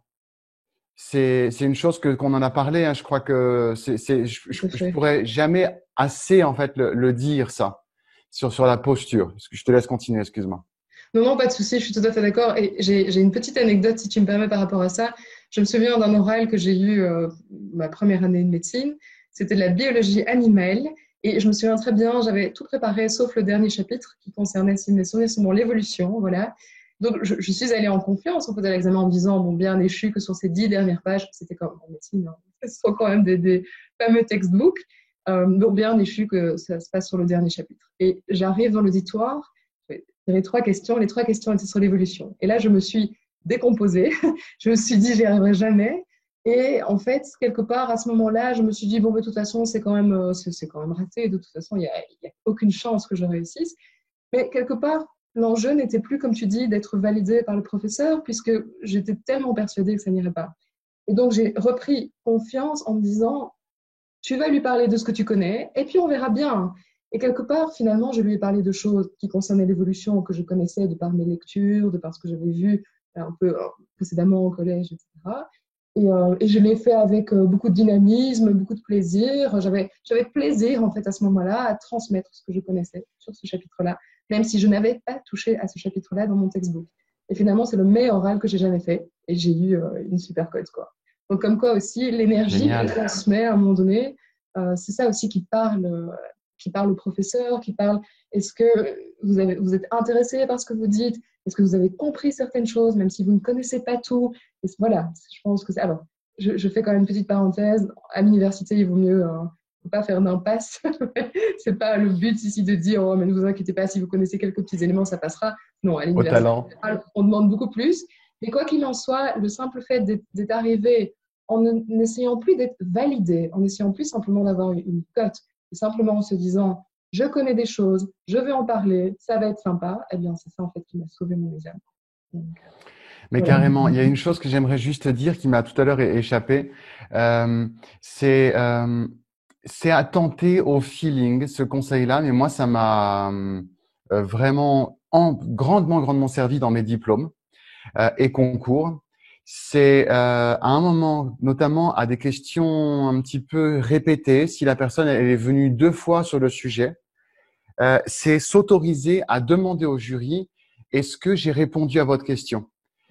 Est-ce que en fait c'était ça que alors là c'est un petit peu en grand caractère, faut le trouver de façon plus subtile, mais en gros est-ce que c'est la réponse que vous attendiez?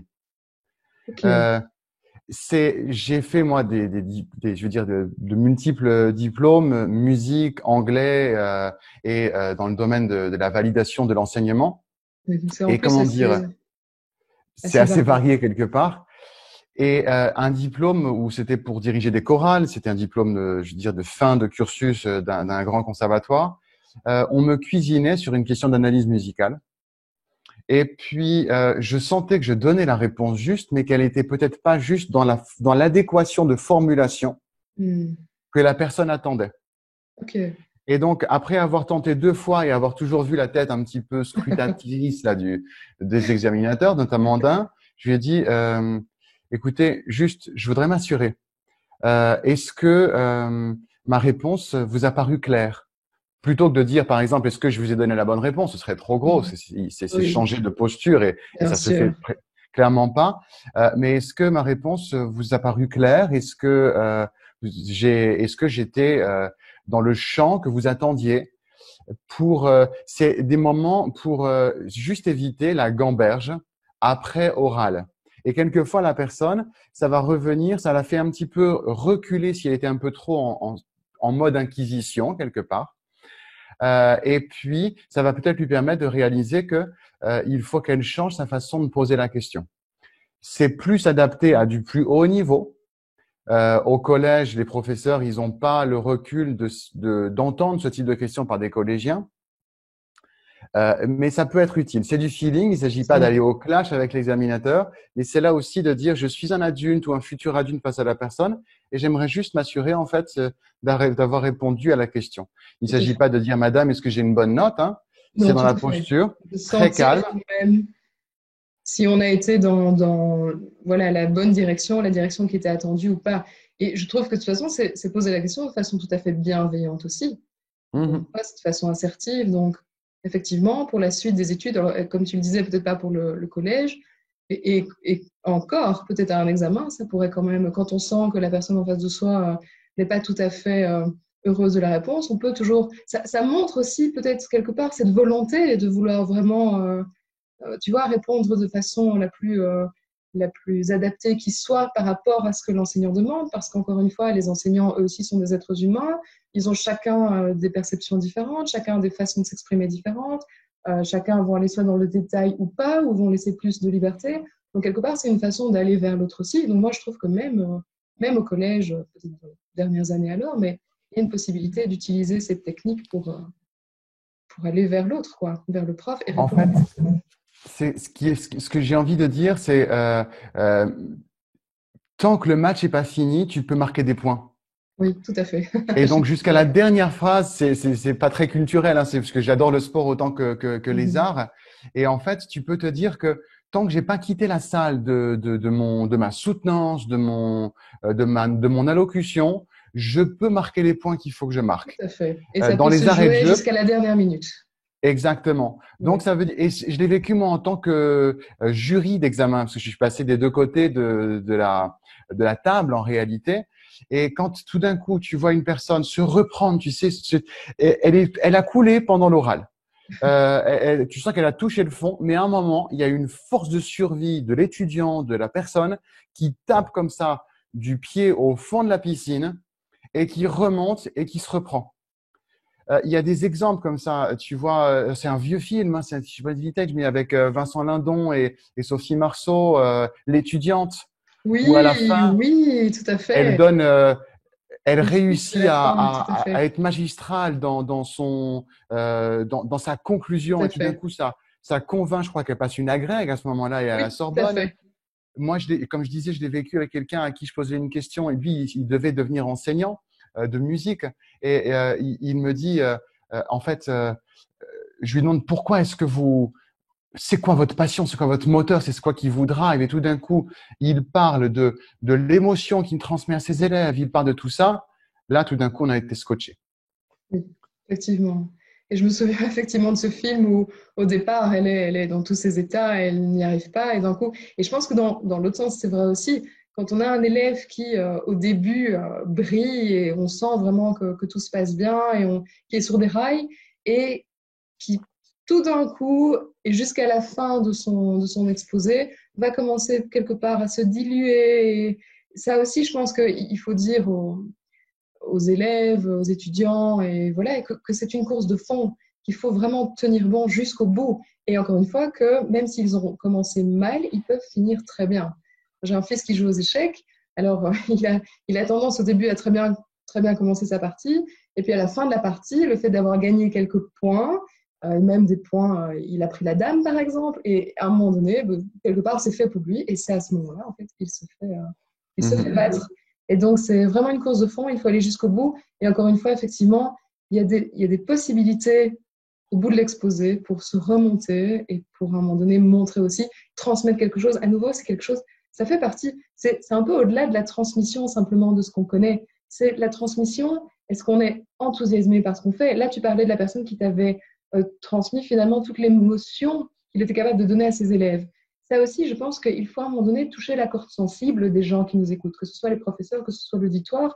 Il faut qu'ils se rendent compte que quelque part, il y a quelque chose d'autre que simplement des informations qui passent. Il y a vraiment un message à transmettre, il y a une énergie à transmettre. Et à partir du moment où cette énergie arrive à être transmise, la personne qu'on a en face de soi est beaucoup plus disposée en fait à nous écouter et là, dans ce cas-là, à valider une cote. Si on reste dans la partie tout à fait triviale qui est la validation, les notes, etc., etc. Exactement. Tout à fait. Je suis vraiment contente qu'on ait abordé ce point. Alors, j'avais une question aussi par rapport à un enfant qui fait face à un auditoire qui finalement est un petit peu dissipé, que ce soit volontairement ou involontairement. Donc, bon, je pense involontairement des gens qui éternuent, qui laissent tomber des crayons, qui font ce genre de choses, ou alors volontairement des gens qui se moquent, qui rient. Qu'est-ce que l'enfant peut faire pour faire face à ce genre d'auditoire-là? On a des auditoires un peu moins bienveillants. Euh, c'est une situation qui clairement peut arriver. Elle peut arriver soit parce qu'en effet, il y a l'inattention, ou alors quelquefois aussi parce que l'élève s'est tellement préparé qu'il surprend ses camarades, et les camarades sont tellement sous le choc, ça peut être aussi sous le charme de la présentation, qu'il rit, et là, il faut garder sa prestance. Je l'ai vu, moi, récemment, avec des groupes de jeunes qui, tout d'un coup, s'étaient vraiment transcendés parce qu'en un mois, ils avaient vraiment beaucoup préparé. Ils étaient surpris parce qu'il parlait comme ils disent, il parlait comme un papa, alors que d'habitude, il est dans un langage qui est tout à fait, je veux dire, établi entre ados. Et Ok. donc, il faut savoir assumer la surprise aussi chez l'autre. Donc, ça peut être quasiment une troisième source de dissipation, mais le phénomène est le même. C'est que ça peut clairement déstabiliser la jeune ado, le jeune ado qui se retrouve devant un groupe, a l'impression d'être devant un tableau fixe, et tout d'un coup, c'est un écran finalement, ça bouge. Donc, on est un peu décontenancé.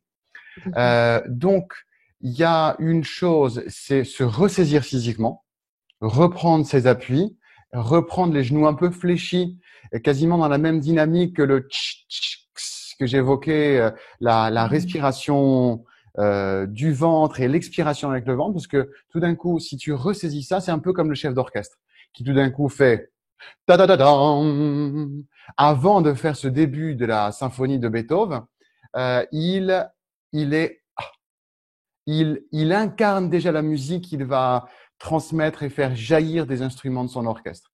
Donc, par l'immobilité, tu récupères le groupe.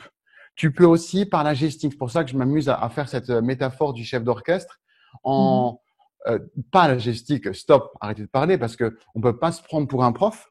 Tout à fait. En revanche, par rapport au prof, tu peux de temps en temps plonger ton regard dans le regard du prof et lui signifier quand même que c'est à lui maintenant De de prendre le prendre son relais. job en place et de dire les enfants, les jeunes, stop.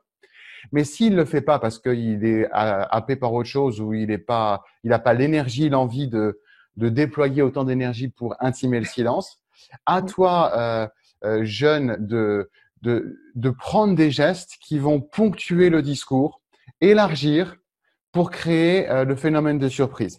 Parce que dans l'attention des gens, imaginons là ici, je viens d'amuser, enfin, c'était pas volontaire, j'ai un peu touché la feuille de cette plante qui est derrière moi. Dès que tu changes un élément visuel, tu recaptes l'attention. C'est pareil que pour tout ce qui est le relief sonore, tu Mhm. as l'occasion de surprendre. T'imagines, hein, on fait une image, un plan fixe et tout d'un coup, on le décale un petit peu de type d'1 mètre. Ah, tiens, ok, ça a changé. Tout à fait. Donc, Tout à fait.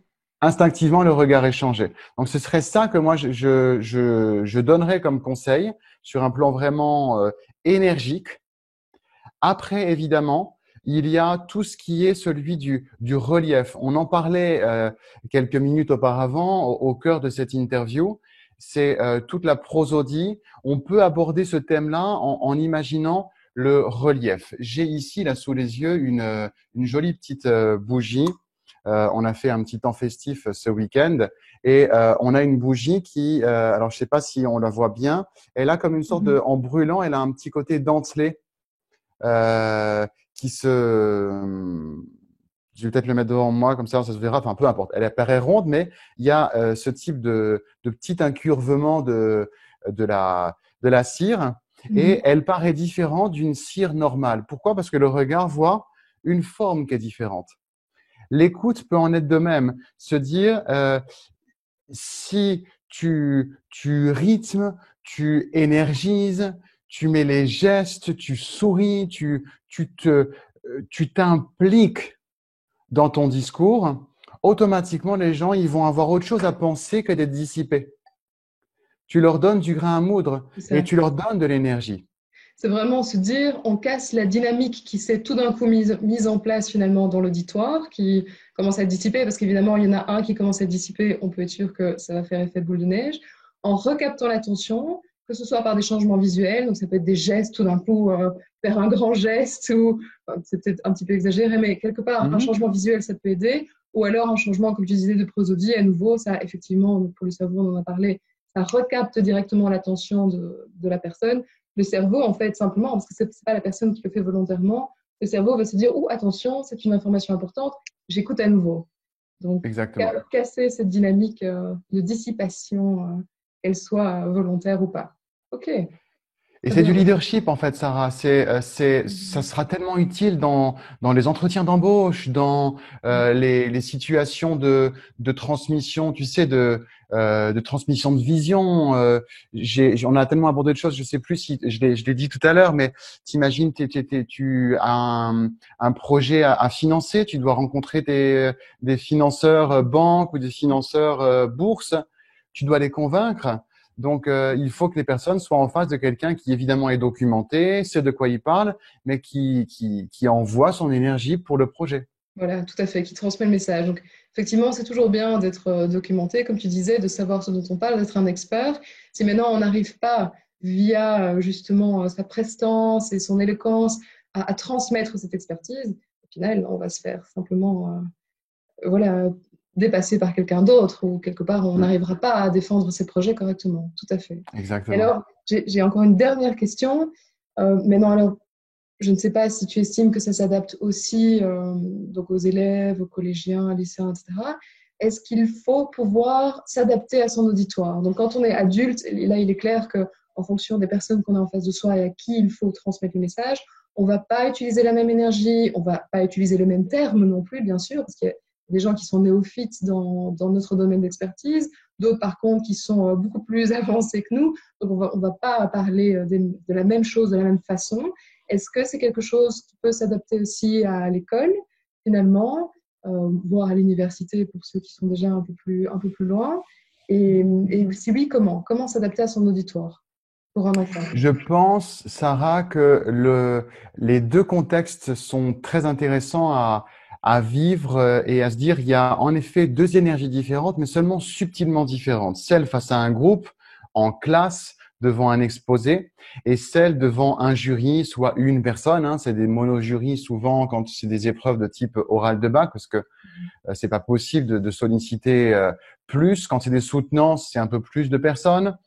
Mais c'est beaucoup plus confidentiel d'être devant un ou deux, trois adultes.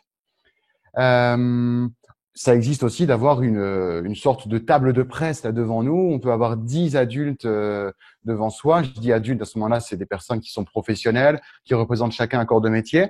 Et là, à ce moment-là, oui, on doit s'adapter en bougeant toujours ces fameux conseils hein, de s'adresser à l'auditoire. Donc, de varier le regard, de poser le regard sur les personnes. Donc ça, c'est une façon de s'adapter à un auditoire large de classe ou de jury, de concours où il y a, tu sais, je dis table de presse, hein, t'imagines, il y a 10 personnes avec les micros qui s'apprêtent à recevoir des questions. Sauf que là, on est tout seul, un petit clampin devant 10 personnes. C'est clair que c'est intimidant. C'est d'ailleurs le but qui est poursuivi, c'est intimider la personne. Je pense que c'est pas un secret pour personne. Maintenant, je pense que il faut savoir se galvaniser sa propre énergie, élever son métabolisme. Hein. C'est vraiment un des leitmotifs, c'est de parler de l'énergie corporelle quand on est en train de prendre la parole en public. C'est interagir dans le regard, regarder seulement 3-4 personnes dans une classe, pas besoin de regarder tout le monde, parce qu'il y a des regards qui redonnent de l'énergie et d'autres qui en prennent. Et ça, c'est valable pour tout le monde à tout âge. Ça ne veut pas dire qu'il y a des gens malveillants dans l'auditoire, mais il y a des gens qui sont quelquefois, tu sais, avec le regard comme ça. Oui, Faut pas les regarder, ces gens-là, parce qu'ils te prennent trop d'énergie. oui, Et pourtant, instinctivement, on a envie d'être validé par eux, parce qu'on croit qu'ils détiennent la connaissance. En fait, ils ont juste une posture différente, un peu d'esthète, mais ça ne veut pas dire qu'ils sont, comment dire, pour la détenteurs de la malveillance. connaissance Oui, ou qu'ils sont et ni experts. malveillants. Simplement, ils sont très analytiques, ils sont très cérébraux. Et ces gens-là, ils sont tellement occupés à analyser ce que tu dis qu'ils te donnent pas de retour d'énergie, Retour, tout là à fait. encore, en miroir. Donc, vaut mieux regarder des gens qui ont le front qui est pas plissé, qui sourient ou qui ont l'air tranquille.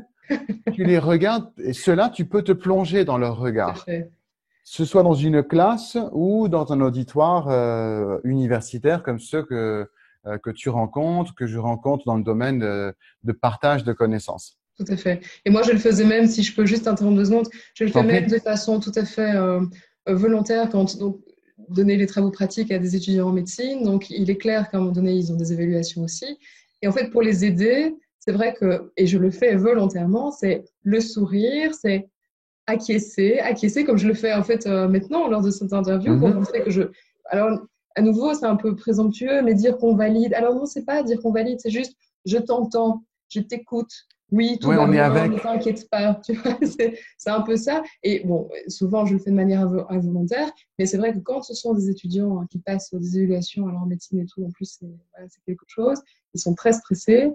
C'est vraiment de dire, voilà, il y a un retour de ma part. Et c'est vrai qu'à côté de moi, dans le jury, mais on a des gens qui même, je dirais même pas qu'ils sont dans l'analyse, donc il y a ceux qui sont dans l'analyse, ceux qui ont une posture un peu d'esthète, mais non, il y a aussi simplement ceux qui sont un peu absents. Et rien que ces personnes-là qui sont un peu absentes, et quelque part, la personne devant a envie, attention, écoute-moi, je te parle, et ces personnes-là, involontairement, prennent en fait leur énergie. Donc oui, effectivement, voilà, je t'ai interrompu du Donc, coup. c'est pour te répondre, je t'en prie, c'est vis-à-vis du groupe classe, du groupe promo, et profiter que là, il te donne de l'énergie, c'est un échange, comme en tant que formatrice, en tant que, comment dire, transmettrice de connaissances, tu as Mhm. cette vigilance-là. Il faut savoir que dans le monde des enseignants, des formateurs, tout le monde n'y pense pas. Et donc, il faut savoir être devant un examinateur qui a l'air tout à fait absorbé, un peu comme celui-là, qui est un peu comme ça dans un groupe. Si c'est ton jury d'examen qui est comme ça, faut faire avec, faut continuer à être toi, à donner, je dis toi, à nos ados là qui nous regardent, faut continuer à donner de l'énergie. Parce que pour deux raisons, il faut pas te déconfire parce que tu es face à une femme ou un homme qui a l'air absente, qui regarde par la fenêtre. Entre nous, franchement, je trouve pas ça, c'est inconvenant qu'un enseignant regarde par la fenêtre parce que il fait gamberger l'élève. Ça, franchement, si on pouvait dire ça aux examinateurs, j'en profite. Hein. Ça, c'est un peu mon cri Il y de a des cœur. examinateurs qui nous écoutent.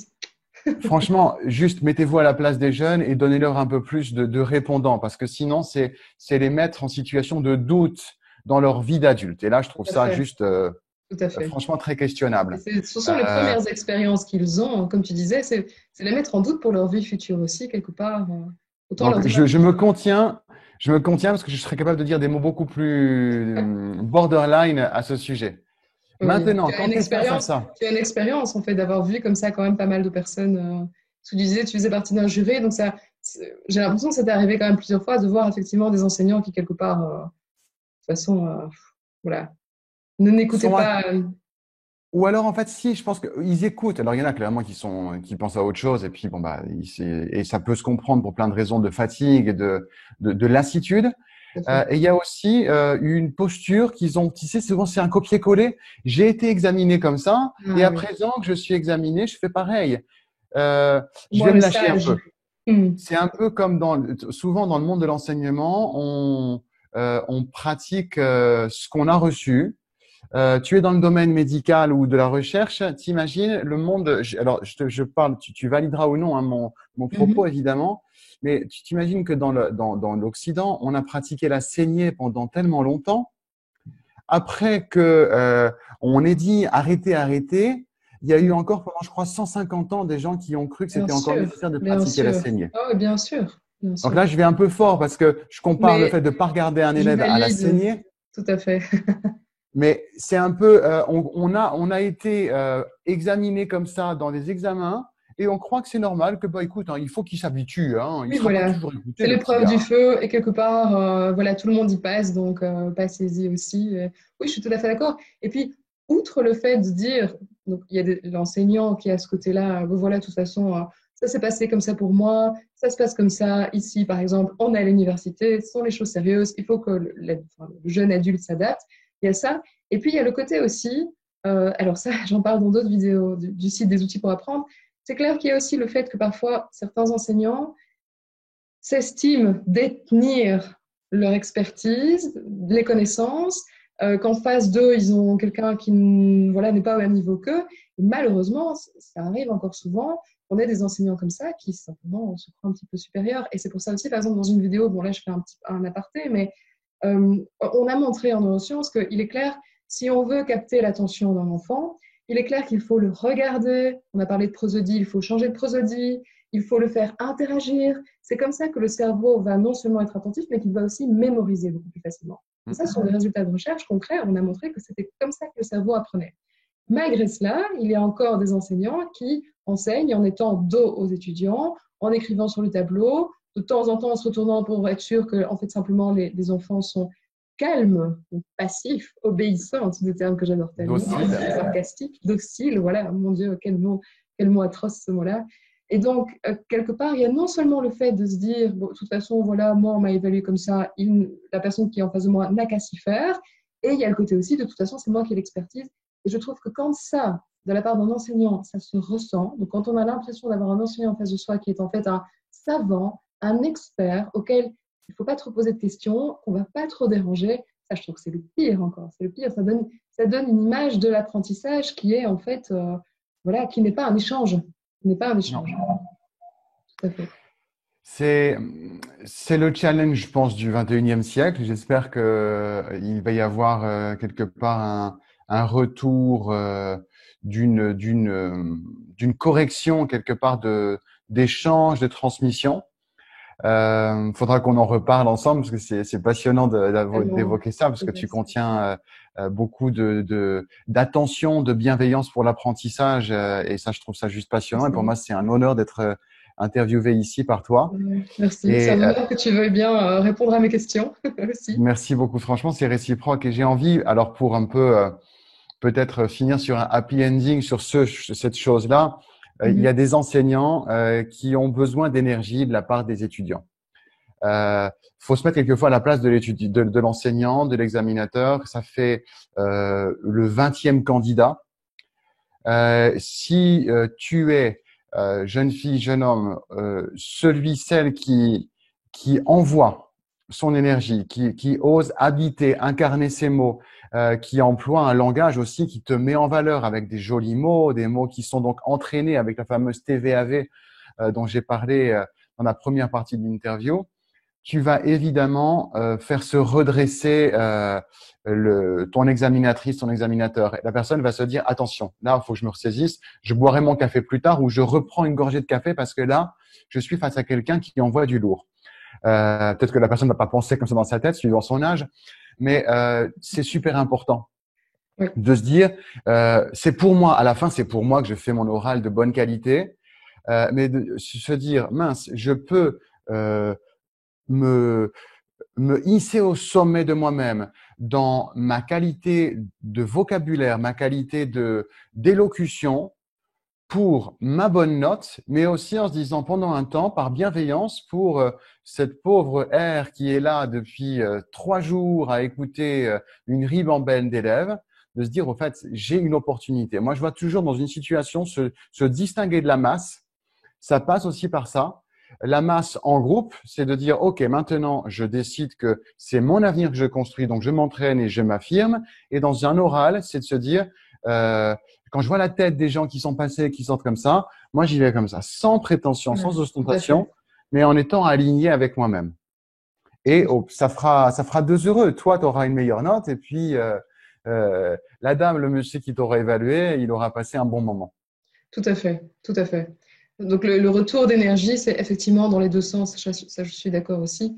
Maintenant, effectivement, les élèves, etc., bon, moi je suis toujours dans le côté, bon, quand on est adulte, on a plus d'expérience, on a plus quelque part de connaissances, de voilà comment il faut se comporter. Alors je ne vais pas dire ça comme ça parce que c'est difficile de trouver les mots justes, mais donc je suis toujours plutôt du côté de l'élève, on va dire ça, même si moi aussi, voilà, dans l'enseignement, que du côté de l'enseignant. Mais il est clair que l'enseignant aussi, effectivement, comme tu le disais, à un moment donné, je veux dire, il se fait tellement phagocyter son énergie. J'ai utilisé un terme de biologie, mais il se fait tellement happer son énergie, comme les parents se font happer en continu leur énergie par leur enfant. C'est vrai que de temps en temps, quand il y a un retour d'énergie, quand on peut remplir à nouveau son bocal d'énergie, ça fait du bien aussi. Et je me mets effectivement à la place de ces enseignants qui ont qui ont un nombre tellement incroyable d'étudiants. Effectivement, je suis très contente que tu mettes le point là-dessus aussi. En tout cas, j'étais très contente. Je ne sais pas si tu as quelque chose à ajouter. Écoute, non, je me fais un petit scan de notre riche échange. On a abordé quand même un grand nombre de sujets. Tu m'as surpris au fur et à mesure de ces questions et je suis allé sortir, je pense, j'espère de la valeur pour ton audience et Je les personnes pense, qui c'est te une suivent, les parents. mini-formation. C'est En fait, c'est oui, même pas une mini-formation, c'est une vraie formation, en fait, cette interview que tu nous as donnée. C'est vraiment très gentil. Et tu disais, je t'ai avec plaisir. interrompu, du coup, à nouveau, voilà. Non, non, c'est tout bien. C'est vrai qu'on a le côté un peu du différé du contact, mais ça me tient à cœur. Ta proposition d'interview, elle vient à point parce que on a vécu évidemment la situation de la première partie de 2020 où euh, je concevais des propositions de contenu vraiment pour les étudiants. J'ai mis ça en stand-by parce qu'à un moment, il fallait les laisser s'occuper de la continuité pédagogique. L'oral, finalement, n'a pas eu lieu pour beaucoup d'épreuves, mis à part quelques grandes écoles. Mais pour moi, 2020-2021 est une année sur laquelle je vais, comment dire, prendre du temps pour créer du contenu justement pour les ados et jeunes adultes dans leurs études. C'est parce que c'est une des raisons en fait qui m'a poussé à faire mon blog il y a maintenant bientôt 2 ans. Je faisais beaucoup de covoites entre 2 points, à peu près à 1 heure de temps sur 2 lieux de travail. Et les jeunes étudiants Blablacar que je véhiculais, je leur demandais un peu ce qu'ils faisaient dans leurs études, comment ça se passait pour trouver des stages, pour préparer leurs oraux. Ils me disaient, monsieur, on n'a rien. Enfin, à leur sens, je sais qu'on leur donne pas rien, mais eux, ils en ont ce sentiment-là. Donc, s'ils ont ce sentiment-là, c'est que peut-être qu'on peut leur donner davantage. Et c'est là où j'ai fait le choix de cet angle, en fait, de la voix au service de la vie. Donc, votre voix au service de votre vie. Et ce blog-là, il est là pour ça, en fait, pour des jeunes entrepreneurs, pour des personnes qui veulent évoluer dans leur vie pro. Mais vraiment, ma première cible de cœur, c'est celle qu'on évoque aujourd'hui dans cette interview et ça fait sens, quoi. Oui, les élèves et les étudiants.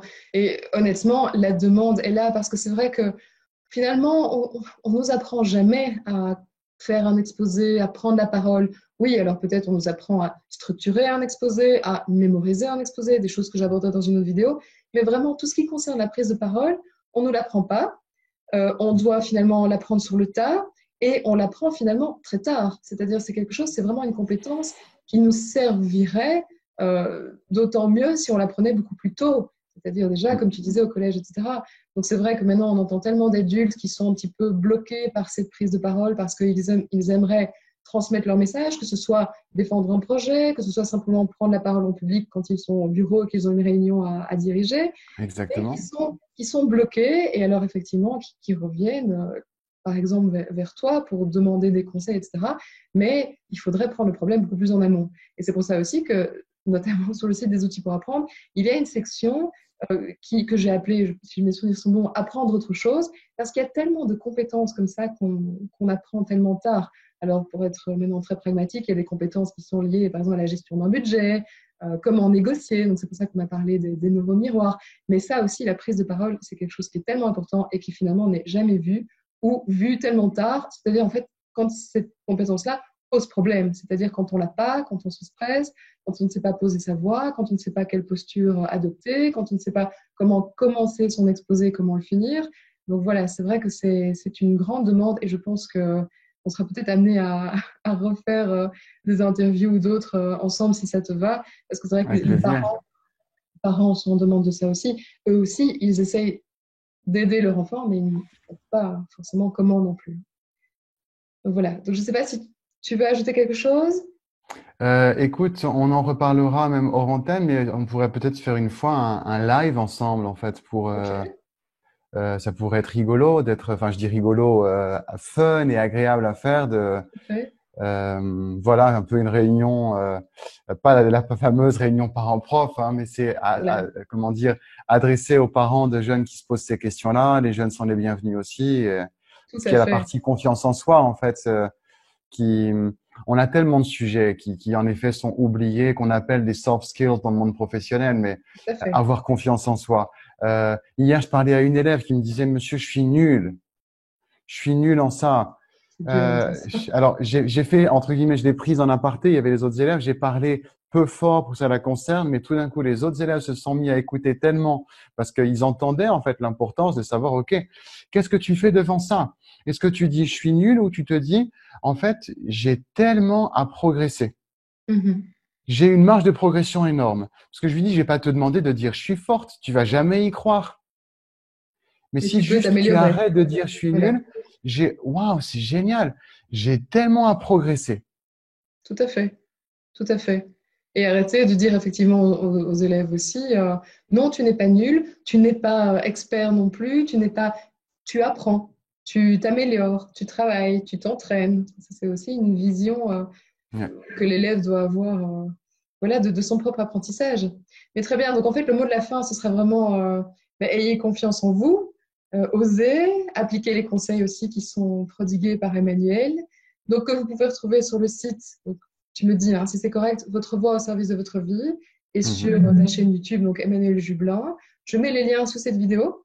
Et je pense que si, voilà, en tant que parent, mais même en tant qu'adulte professionnel, vous allez voir un petit peu sur la chaîne YouTube et sur le site, vous allez trouver une foule de conseils pratiques, puisque comme on l'a dit, la communication verbale, ça doit vraiment, je pense, être au service de l'expertise, porter l'expertise, plutôt que de vraiment devenir un obstacle. Voilà, donc j'espère que ces conseils pourront aider également votre enfant dans cet exercice périlleux qui est la présentation d'un exposé oral.